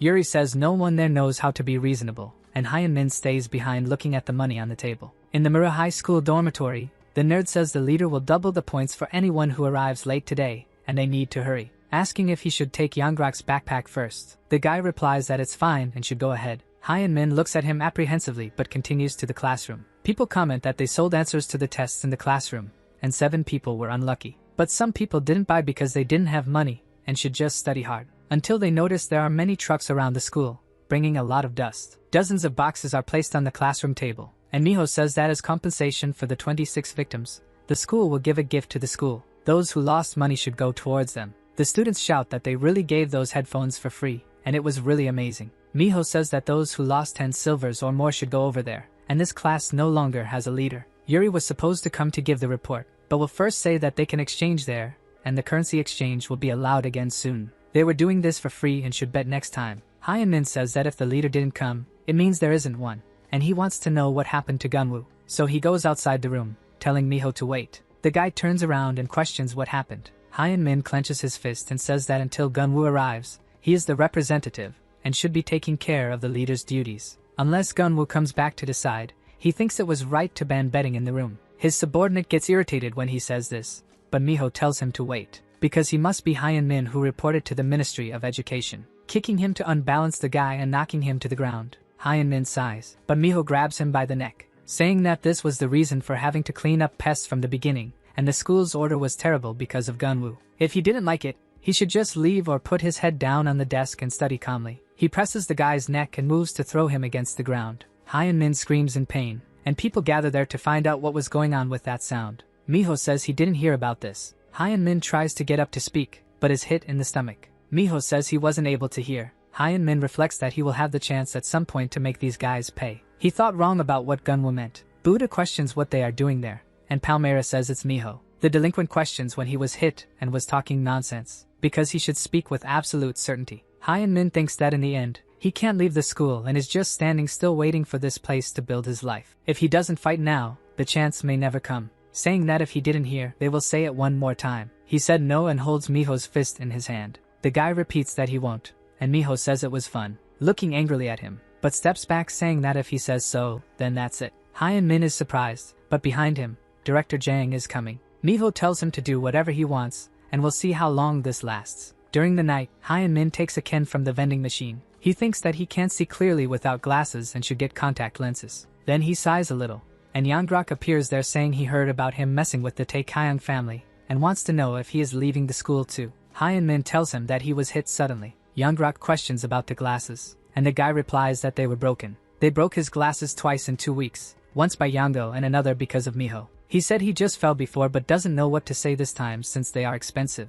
Yangrok questions if that is the problem, and what he will do about being marked by the Taekyeon family. Hyun-min stops in his tracks, and Yangrok explains that Miho's mother was the president of the Parents' Federation of Seoul. Resisting him was like trying to change something that doesn't work and was totally foolish. Hyun-min says he wasn't trying to change anything but rather save everything he can, throwing the ken outside and warning that if he stops there and goes to another school, he might keep the habit of running. The next day, Buddha appears with glasses in the classroom, asking why that bastard wasn't coming to school. Hyun-min questions about Gunwoo, as it has been days since he disappeared. Buddha says it was scary and he must be a student or an idiot. The nerd questions about this, and the students joke that Buddha was wearing strange glasses and that he is working in a karaoke for breaking the cafeteria door. Hyun-min warns that he didn't answer the phone and wasn't at the place he said he would be. Buddha stares seriously and says that a student hasn't come for days, and no teacher asked about him. Hyun-min says that to be honest, he was worried. Elvis suddenly enters the room and asks what that jerk is doing there. Dongcheol said to go to the escape room apparently. Buddha warns that he will stop talking about it, but he would still talk crap about it. Then he asks if Hyun-min knows the 3 most useless things in the world, and they were worrying about trivia, politicians, and Gunwoo. This guy has always fought with facts and bikes, but he showed up a few days ago and laughed as if he were a cockroach. Hyun-min says that now he wasn't coming to school. Buddha says that he is the one who will take Gunwoo's life and puts glasses on the nerd, warning that he was amazing yesterday and was really cool. So he should have worn those glasses since his were broken, and even that bastard Taekyeon was afraid of them. Leaving there, Hyun-min says that he got involved with the Taekyeon family because of Miho, but now he has to become the leader and convince his classmates. There was only one way, and he needs to ask him who should be the leader. At school, Yuri asks what it was. Hyun-min repeats that just as he said, he wanted to be appointed as the leader. Yuri questions if he got on Gunwoo's nerves and it was crazy, then he denies it. Since he fought with Miho yesterday, he should be honest because not everyone would follow him as a leader. He doesn't need someone he can't control, and just leave his class with her and walk away. Hyun-min asks if he buys all the test papers they can for all the classes. Yuri asks what he wants to do with that since they were 500,000 coins each and he doesn't have money. But he remembers the money that was at Gunwoo's house. Hyun-min says that if he does that, it would be better to make him the leader and have him on his side. If he can prevent betting in any way, he will play for himself. People run out of the classroom. Yuri outside summarizes that he wanted to buy all the tests that could be sold to the students. with the money he had at Gunwoo Dan's house. Hyun Min confirms this, and she says he needs power for his classmates to follow and become a leader. Yuri asks if he was even listening to her. Hyun is startled, and the girl continues saying that she wasn't thinking of making him the leader, and he was wanting to use the money that was at Gunwoo's house. The nerd replies that he is sure now and had given that to him. Yuri questions if he put all the money on the table and waited to give it, because they aren't even close friends to trust, but he gave so much money, and it was a waking dream. He heard that on the night Gunwoo disappeared, he heard that it was her who was with him until the end. Yanggrak said that she was there to judge Gunwoo and played the game. Gunwoo gave his address and the password before disappearing and told her to go alone. Yuri says that he never told her to get the money, and Hyun confirms. He kept thinking about why Gunwoo wanted him to see the money in the end. Since the first day he came to school, he had been wondering about this damn system. He thought that when he started to think, he didn't ask but just gave the choice. Yuri questions if that's all, and there were some guests. Hyun Min says he was right, and she should keep that in mind too, remembering her telling him to never touch that money. She had said not to worry because she knew what the money was the moment he showed up. Yuri questions if he was challenging her now. Hyun Min says he doesn't want to destroy the school's system like Gunwoo, and that isn't even possible. Maybe not just betting, but he wants the tests to be fair and not controlled by the power of money. Yuri says that if grades were important, he should just buy one test with Gunwoo's money. Hyun Min questions what that means because it didn't make sense to study for more than 10 years. The girl turns around and tells him to do whatever he wants. Do anything with the money to end it but not involve her because she will fail anyway. At the snack shop, Buddha complains that it was a vegetable bread now, wanting to know who would eat that crap, and Elvis questions why he bought that. Buddha throws it away, saying he was just curious but can't eat since it looks like they committed crimes to go to hell by doing that. A student warns Seo-jae that Principal Jang was calling. Jang looks out the window, thinking about Hyun Min resisting Miho. Then he comments that for the first time, a strong wind was starting to blow. In another room, Hyunsu comments that there was nothing more to say, and it was Yuri's fault. Yoonji yells at the bald guy not to embarrass her. Hyunsu says that if she brought Gunwoo's money this time, she didn't need to talk to Hyun Min, but she made some kind of problem. Yuri questions if he was joking because she won't steal, and he won't be responsible if it's a trap. Gunwoo was lifeless, but he wants to know who set the trap. Yoonji says she likes how handsome he is and to be honest, he was perfect. But this gave her a headache and there's nothing to do if he buys all the tests with that money. Miho questions if they should change the test questions and Yoonji says it's not something that can easily be resolved. It was like a game released differently from how it was promoted, and no one will buy the company's game next time. It was about credibility, and there was no way if they revolt once again. Hyunsu agrees with her as it was a serious problem. The moment Hyun Min gets his hands on the millions, he will have the power to destroy the entire system, even the bets. Miho warns that he will send someone, and if he gets the money first, this will end. He will give a proper lesson to that bastard and couldn't do it yesterday. Yoonji says he shouldn't work too hard as it would seem rude like Seo-jae, and Miho warns that he will only take 3 of his teeth. Yuri stares at the door a bit apprehensively. Miho goes to the classroom and asks where Hyun Min was. A classmate replies that he doesn't know as he didn't attend the last class. The heir says he didn't come after everything, and the student confirms. He thinks that maybe that bastard is already there. Hyun Min goes to the house thinking it's the first time he's missing class since he was born, but he can't go there too late. If he doesn't get the money from Gunwoo soon, the Taekyeong family that Yuri heard about might go there to steal it first. He needs to do this, and even if Gunwoo comes back later, he will just be honest. But he gets startled when he opens the door and sees blonde hair. Taekyeong was standing in front of him. Hyun Min asks how he came to this place, and Taekyeong replies that they finally meet there. Director Jang announces that Buddha has been expelled. He is surprised to hear this and asks how it can happen this way and what the reason is. The director says it was his decision and he has thought a lot about him. Since the day he smashed the teacher's head with an ashtray and hit others, he set it aside as he was controlling violence in the school. But he realized this after seeing Miho hit someone yesterday, and Buddha was not good for this school. The guy says he doesn't choose opponents to help the school, and the director should know that. Jang questions what his answer is, as he is someone who hits teachers, students, and has the worst grades. Buddha questions about him being cool. He is thrown out of the room and repeats about being expelled out of nowhere while getting irritated. Buddha says he will take care of that guy with the strange eyebrows, but the director warns that the disciplinary committee will happen 2 weeks after the exams. He will be expelled after that happens, but if he manages to be one of the top 10 in that test, the director will take the circumstances into consideration. The possibility of humans finding aliens was greater than thinking about that. Buddha says he will regret this until he loses his life. Hyun Min remembers his mother telling him to study hard as he heard that the school system will change with the admission of the vice president's son from the Samyang group. The nerd questions what will happen if he studies hard. His mother tells him to think about it later as he will understand when he gets into a good university. Since then, he thought he would only succeed if he worked hard. He calls for Taekyeong and wonders why he is not at school but at Gunwa's house instead. Taekyeong says he heard about him, but here was Gunwa's friend, and they met in a strange place. A place where a lot of money was being piled up. Hyun-min sweats a lot out of fear, and Taekyeong says that since they don't know who it belongs to, he will report it to the police first. The nerd says that all of this has an owner, but Taekyeong smiles questioning that, because Gunwoo was already 6 feet under. Hyun gets scared, and the guy tells him that he heard about him being pushed by someone at the door, and people do anything as long as money is offered. He could have been a much bigger nuisance than that. Hyun trembles with fear and thinks there's something dangerous about this, and he has to get out of there. Taekyeong calls the police and asks them to go to Wangchun in room 201 with the password 7204. And if possible, it should be at this exact moment. Hyun-min thinks it's not the police. Taekyeong says he has something to ask and wants to know if it was Gunwoo who left that money. The nerd gets startled, and Taekyeong continues that to defeat the school system instead of him, he sent his friend to get the money. Hyun-min wonders about what he was talking about, and what he was asking. He was trying to make him give up, and that was the reason for waiting, to deal with him instead of Gunwoo or to threaten. It was impossible to know what Taekyeong was thinking, wanting to know why he was staring at him that way. Hyun-min feels like vomiting and runs to the bathroom right after. The boy lets everything out and thinks that he was different and not a person like him. He had straight shoulders, unlike his crooked body, restricted movement, and they were different from the start. Wondering if he was trying to break the system that a person like him created, and that was what Gunwoo suffered. His mother tells him not to pressure himself, but in high school, she wants her son to be among the top 10 students. That was the reason he had to study this way. Hyun wipes his face, thinking that his mother didn't mention how hard work affected their home, but he still remembers what she said that day. Only a student like him could earn money and power. The boy looks at himself in the mirror, and Taekyeong leaves the house walking, until he runs into the nerd who confirms the information. Gunwoo had given that money to bring down the system he had created, staring at Taekyeong nervously while he maintains a polite smile, accepting that it would be the way he desired.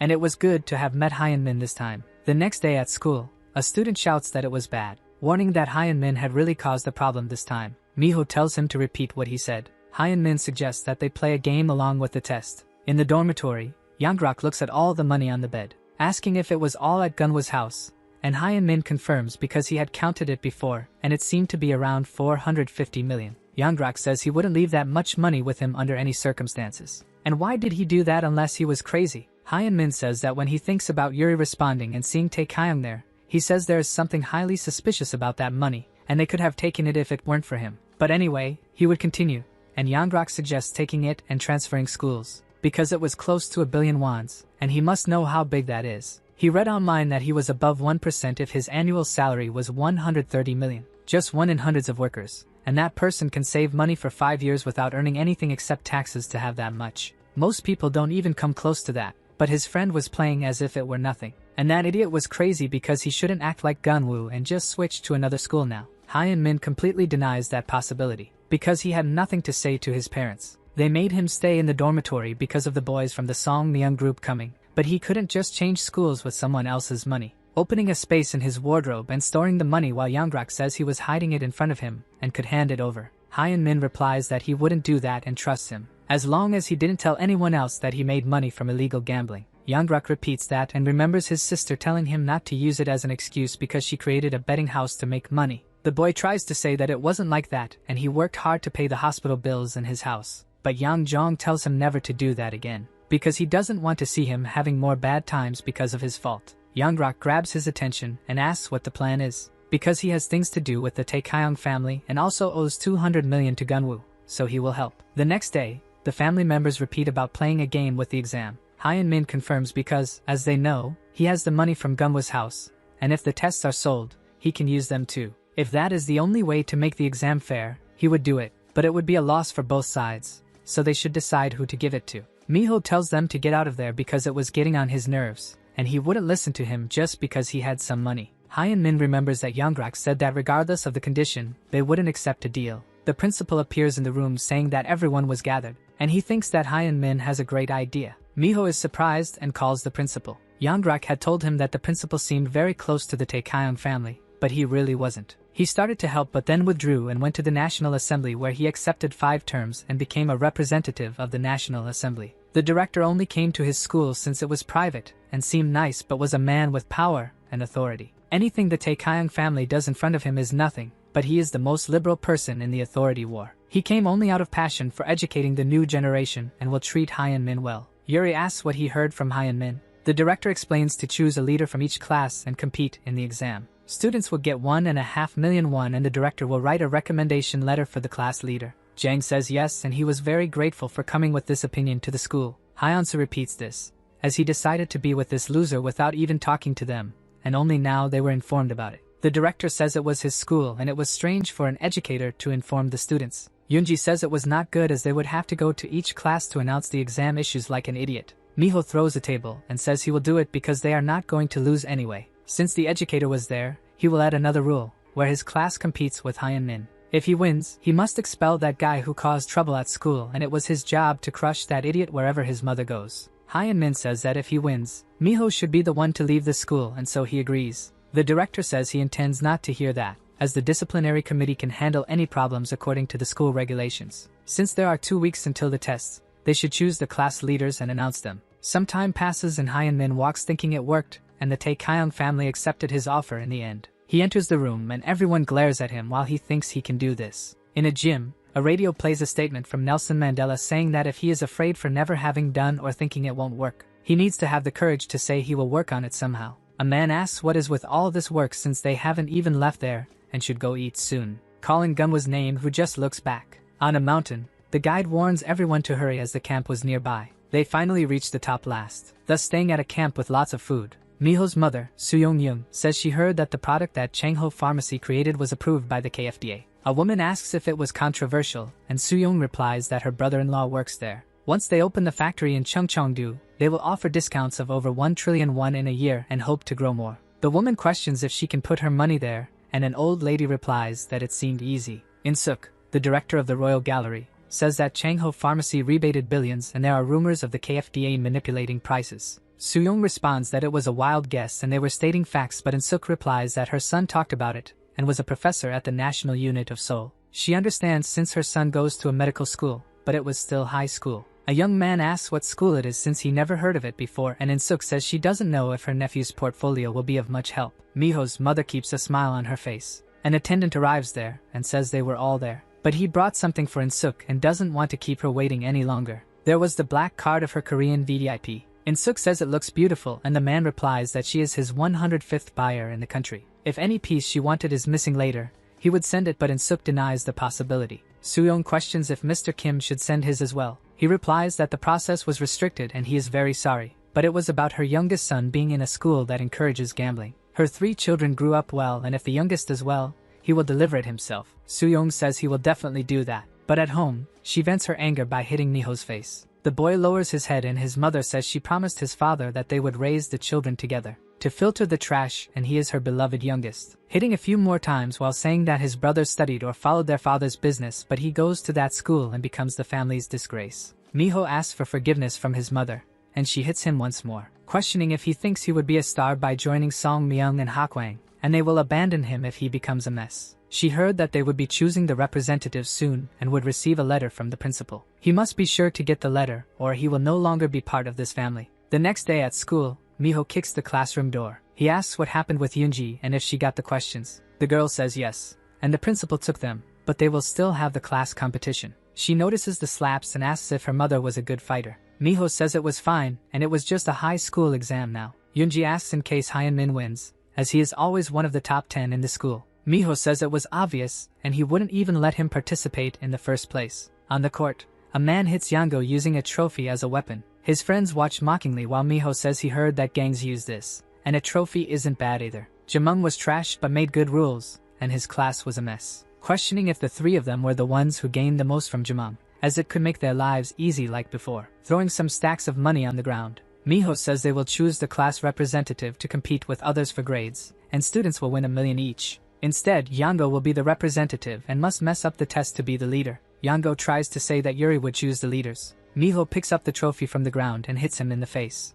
telling him not to talk back because he would tell Yuri. Then he throws it on the ground, telling them to remember to keep Hyun-min out of there or they won't win money, and it will cost him his life. Someone watches from afar, and one of Yango's friends says he will take him to the school infirmary. The guy looks ahead and says he promised to give 10 times more if he becomes the representative, and it's better to keep that promise. Hyun-min had already predicted this part of the plan. The next day, The Maru school announces the mid-semester exam records. Class 5 of the second year would have Hyan Min Kwan as its representative. Miho complains about these idiots thinking they were bold for ignoring him, and even the other representatives were all smart. Hyunsa puts a paper in his hand, telling him not to make that face, as he would be seen as a loser that way. Miho questions what that package is. The bald guy replies that they will win with this as always, being a paper that shows the semester exams, and Miho agrees with him because they were born differently from the common ones. The people at school gather for a leader's fight. Jang Gun Choi from class 2 kicks a guy out of his classroom. Then he says not to mess with him, as not long ago he couldn't even talk to him. Piliang Jang from class 6 says he is lucky because he hasn't even tested this, and he used Jamung as a shield. He could finish him off right now but bumped shoulders with COJ. Then he turns to elbow the person who just touched him, hitting Buddha in the face and getting startled when he realizes it's him. COJ stares at him with a scary expression but does nothing.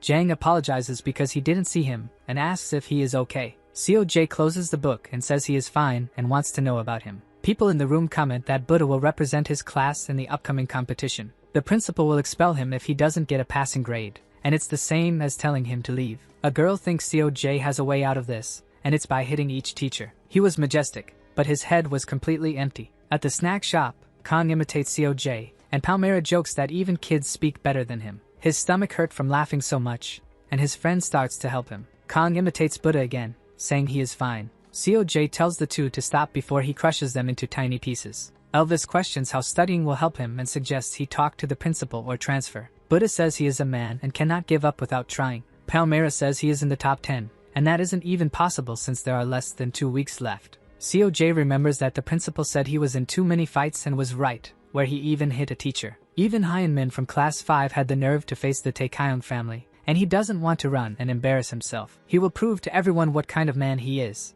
In one of the rooms, a poster warns that questions will be asked for the test and no one should enter, as they will become more difficult as students come in. A teacher hands a copy of the grammar test to Miho and tells him to make sure no one knows. Miho thanks him and asks if the teacher is feeling alright. Songkan Kim from class 7 says it hurts but he feels better and curses Buddha. He thinks the principal went too far because he didn't punish that idiot who hit his head on an ashtray. Miho thinks this is all because he touched a female student without permission, and it's because he knows what a piece of trash he is. Songkan asks if he can say something nice to his mother for him. The young man confirms and says he will tell her everything. Hyan Min records the meeting from a distance and asks who that guy is handing the test to Miho. Yango says it was the teacher's lounge. Miho entered the room that was closed to students with an envelope, and that was Songkan Kim who COJ beat up. Hyan Min looks at the video and hands over the phone saying it wasn't usable evidence, and will give 100,000 won. Yango complains that he was joking and as promised should give 5 million if he catches Miho cheating. Hyan Min says the money is still his if he brings real evidence. The blonde tells that bastard not to start a fight.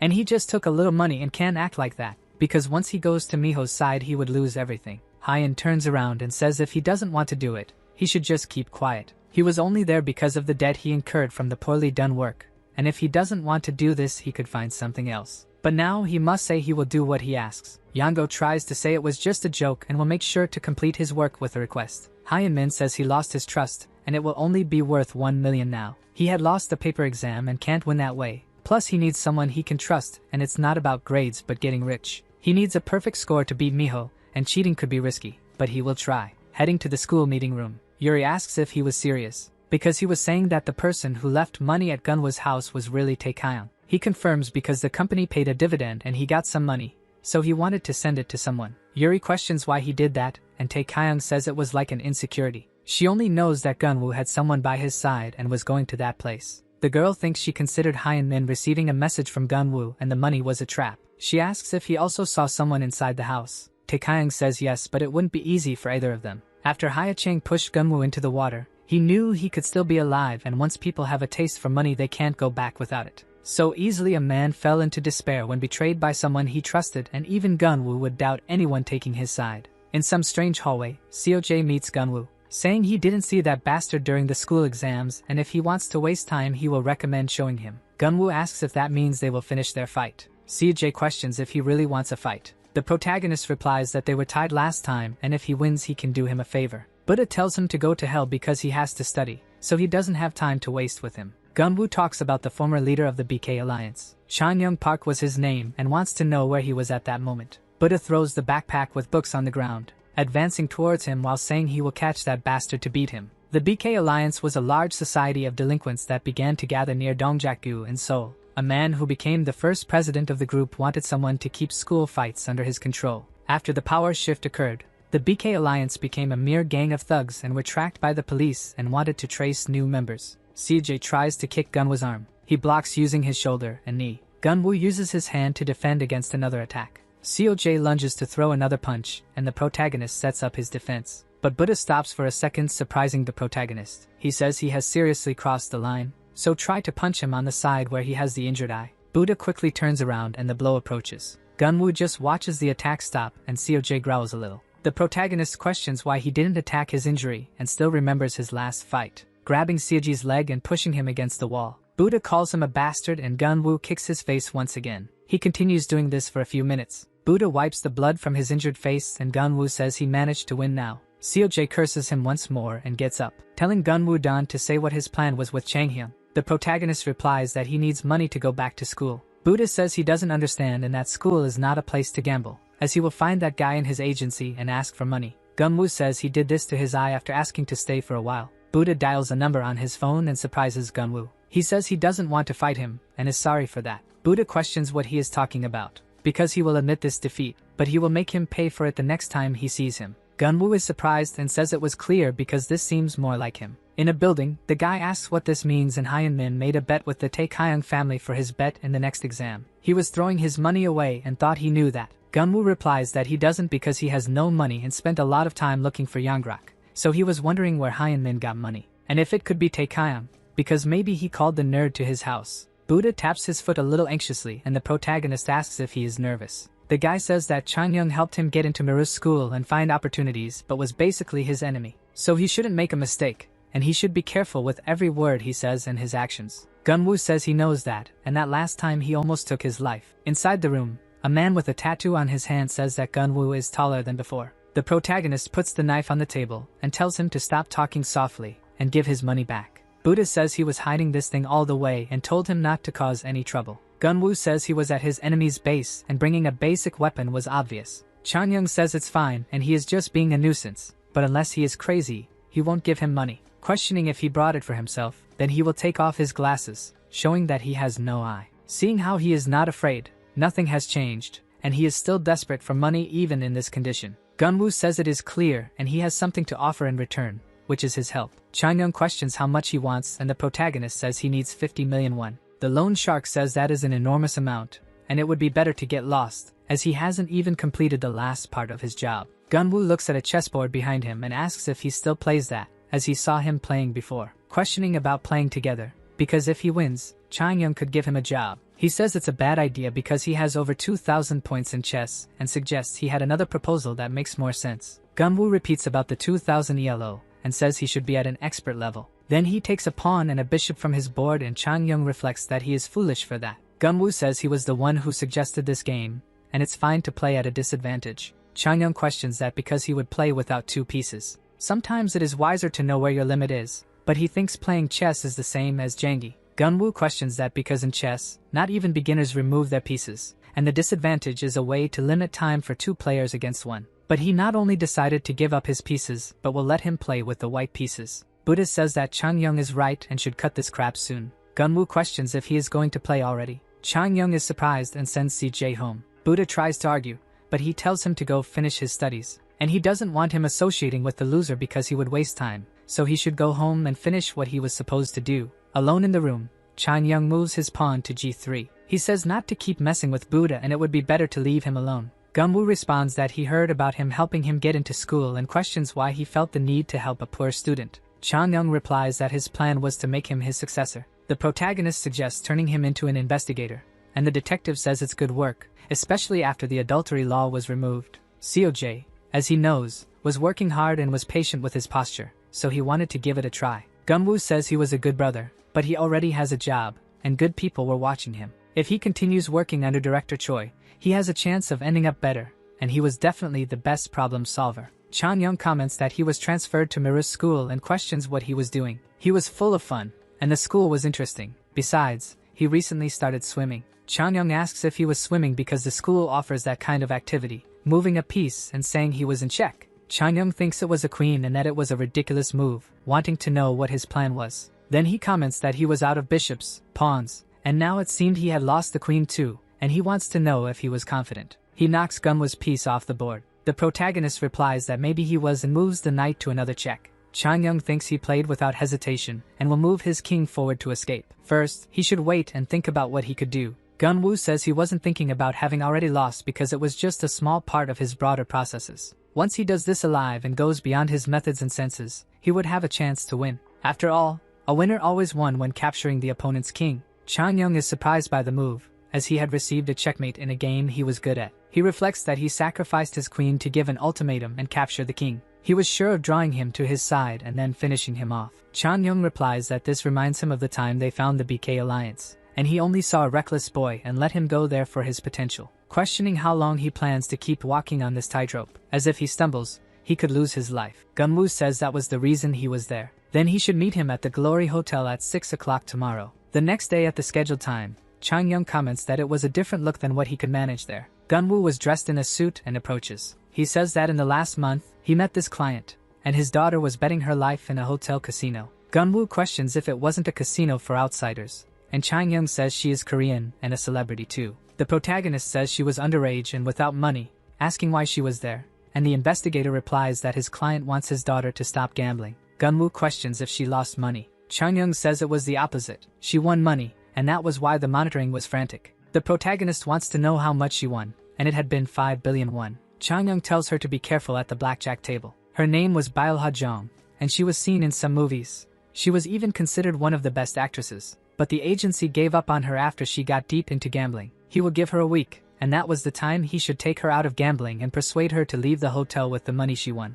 In the school dormitory, Hyun-min was at his desk studying. He thinks he only managed to get 5 questions right even after researching so much on the subject. When Miho cheated, he got half the questions right, and all the teachers were on his side too. He managed to cheat so easily, and he was the one working hard. Noticing that his phone was vibrating, he questions how Yangrok was doing. The guy says he got this but wants to know how far he will go since it was just a test. Standing next to an armored black car. Inside, it was extremely luxurious, and Yangrok is surprised along with his friend. They wonder if it was a hotel or a car. A man approaches them from behind, saying he must have seen it in a spy movie, and that this car was the command center of the team. Then he asks the clients to call him A. Inside the car, he says he usually receives calls from parents, but this time it was something new for them. Questioning who the client would be, Hyun-min says it will be him. A summarizes that he needs help with his midterm exam, and must know how the process works. Hyun-min says he will help him achieve the exact score and sometimes even perfect grades. The man decides he will show the device they use, which were the headphones and the mini camera. That nerd presses a button and says it was small and wants to know what it was. A responds that it is a mini camera. He uses this on his belt and puts on the headphones during the exam day, and when he presses the button on his shirt with the small camera, for them, they would be in the car and would read the test questions through the camera, where the specialists would solve them once they received them. When he marks the questions he needs to answer, the specialists solve them and transfer the answers through the earpieces. Hyun-min thinks it was an expensive system and wants to know how they managed to get so many clients. He heard that there were people using this method and being accepted into the best universities. So he says he will transfer the fee now, and it should be 14 million won, but A says he is wrong. This was for subjects, and since he wants a total of 10 subjects, it should equal 400 million won. Yangrok and his friend were surprised by the high amount, saying that he is a fraud and that this was a completely ridiculous price for a midterm exam. His clients usually work for the same exam, but he was an isolated client for a private test. This means it was not easy to find 10 specialists who could work with 10 illegal subjects, and that made it expensive. Hyun-min thinks that 400 million is a lot of money and everything he has. He questions whether the exams have not become more difficult since last year,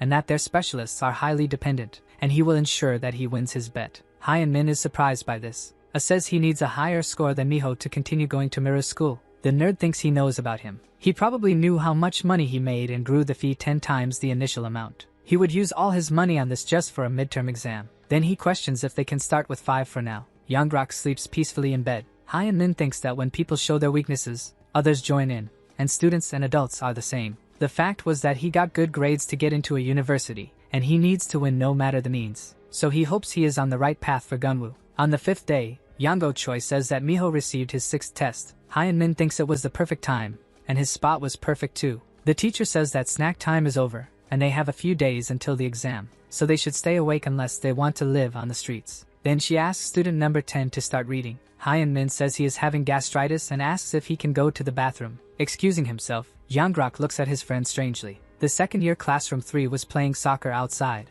Miho was in the gym during his 5th period, and it was the perfect time. He searched in his backpack and notebook, but there was nothing, and test papers must be somewhere. Seeing that the only place left was his locker. That damn cutter worked perfectly, and there was nothing he couldn't do if he tried hard enough. Holding some papers and thinking that this was it. It was the English exam paper, and this would help him beat him in at least one of the subjects on the test. Yangrok grabs his friend's hand, asking if he is insane. Hyun Min questions what brought him there, and his friend says he was acting strange, so he followed him there. He hired a company to help cheat on the exam, and now he was even stealing. Miho wouldn't leave him alone if he found out, and sooner or later, he would find out. The nerd stands up, saying that Miho is the real criminal, and he did nothing. Yangrok asks if he is really acting serious, because he doesn't need to say that, since he is the one holding a lock cutter now and should stop soon. The physical fight makes Hyun Min knock the test out the window. The boy says he can't let anyone see that. Miho looks back while resting from class, thinking that this could be Hyun Min. The papers fall on Seoji's face, who was on a call. That nerd runs towards Buddha,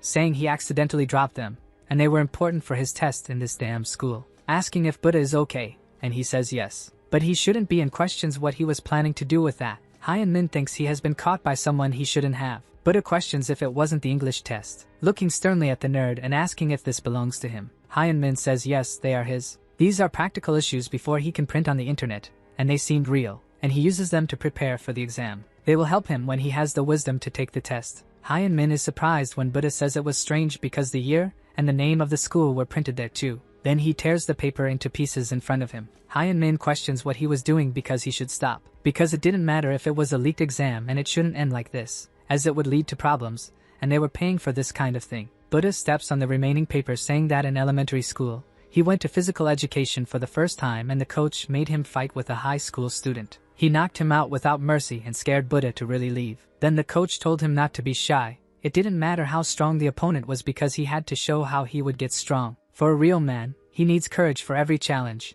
and thus he entered the path of a winner. Hyun Min says he was leaving and Buddha says that his monologue is not over yet. Gunwoo said that Taekyeon was messing with the money he gave him. Hyun Min stops midway and asks if he had met Gunwoo. Buddha says it wasn't intentional, and that's what he said. If Taekyeon left money there, it was meant to turn Hyun Min into a person who wants money and power, and it was a valid source. It would be different if it were given to Buddha, so he thought Hyun Min would fall into the trap. The nerd questions what he meant and Buddha replies that he has no idea. Gunwoo was an idiot who only speaks in a secretive tone. Then he walks away while Hyun Min clenches his fist. He reflects that Taekyeon doesn't know that he knows everything. So he wonders why he doesn't show himself because he wasn't as smart as Gunwoo. In another room, they come across the broken lock. Miho complains that it was cut and the person who did this was messing with Taekyeon himself. He thinks that his English tests were taken and he needs to find out who stole them, remembering earlier when he saw Hyun Min. Then he orders someone to come to him, but the delinquents say he left early. He went to the principal's office and must be there.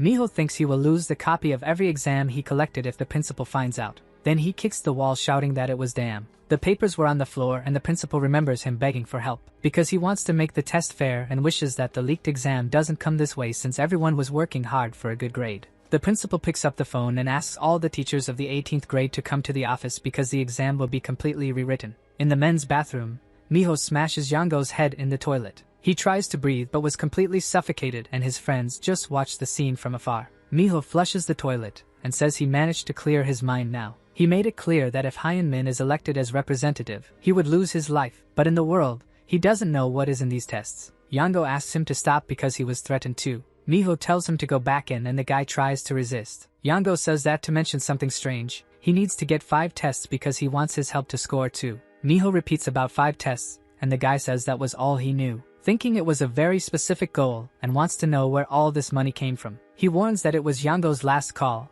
and he should come to his side. At night in a car, A warns that they would meet one last time and only 2 days are left. He will pay 200 million won for 5 subjects of the test. Hyun Min talks about 400 million for all subjects because he has to win. From a distance, someone takes a photo of the nerds cheating, wondering why people study so much. Because it wasn't to accumulate knowledge, but rather to acquire success, and it was the only way to measure money and power. Not just to become successful. If he had any definition he could use them. Teachers and schools are part of this, and teach the same thing. Hyun Min warns that he will win. In the classroom, A teacher asks to pass the exams back. Warns that the exam has started and must focus on not forgetting about the camera in the shirt, and make sure to point out the questions. The second semester exam of Miru's school starts now. He will collect any type of phone or electronic equipment from them. If he gets caught, he will fail all exams and should not leave crying, saying he wasn't warned. He is not sure what they were doing since this is the most important exam of their lives, but he believes there wouldn't be any cheating in this classroom. He bangs on the table, saying it was 9 o'clock and they could start the exam.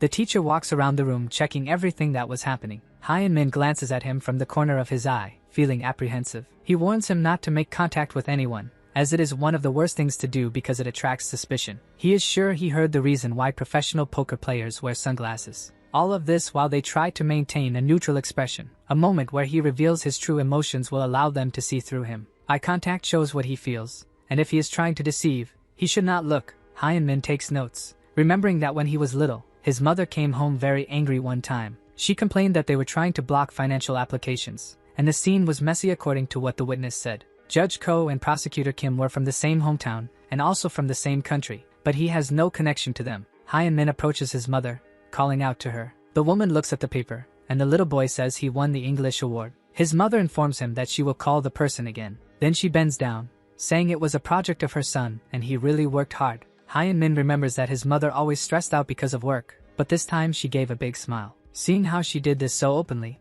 he decided that he would always work hard. That was the reason he needed to get good grades on the test, noting that the answer to question 25 was option 5. It didn't matter what others said. In the teacher's lounge, Dongcheol complains that he has more work to do because of the stupid fights. Sangkin says that this doesn't affect them and it was just a bet, and Dongcheol replies that even the principal gave up the exam papers.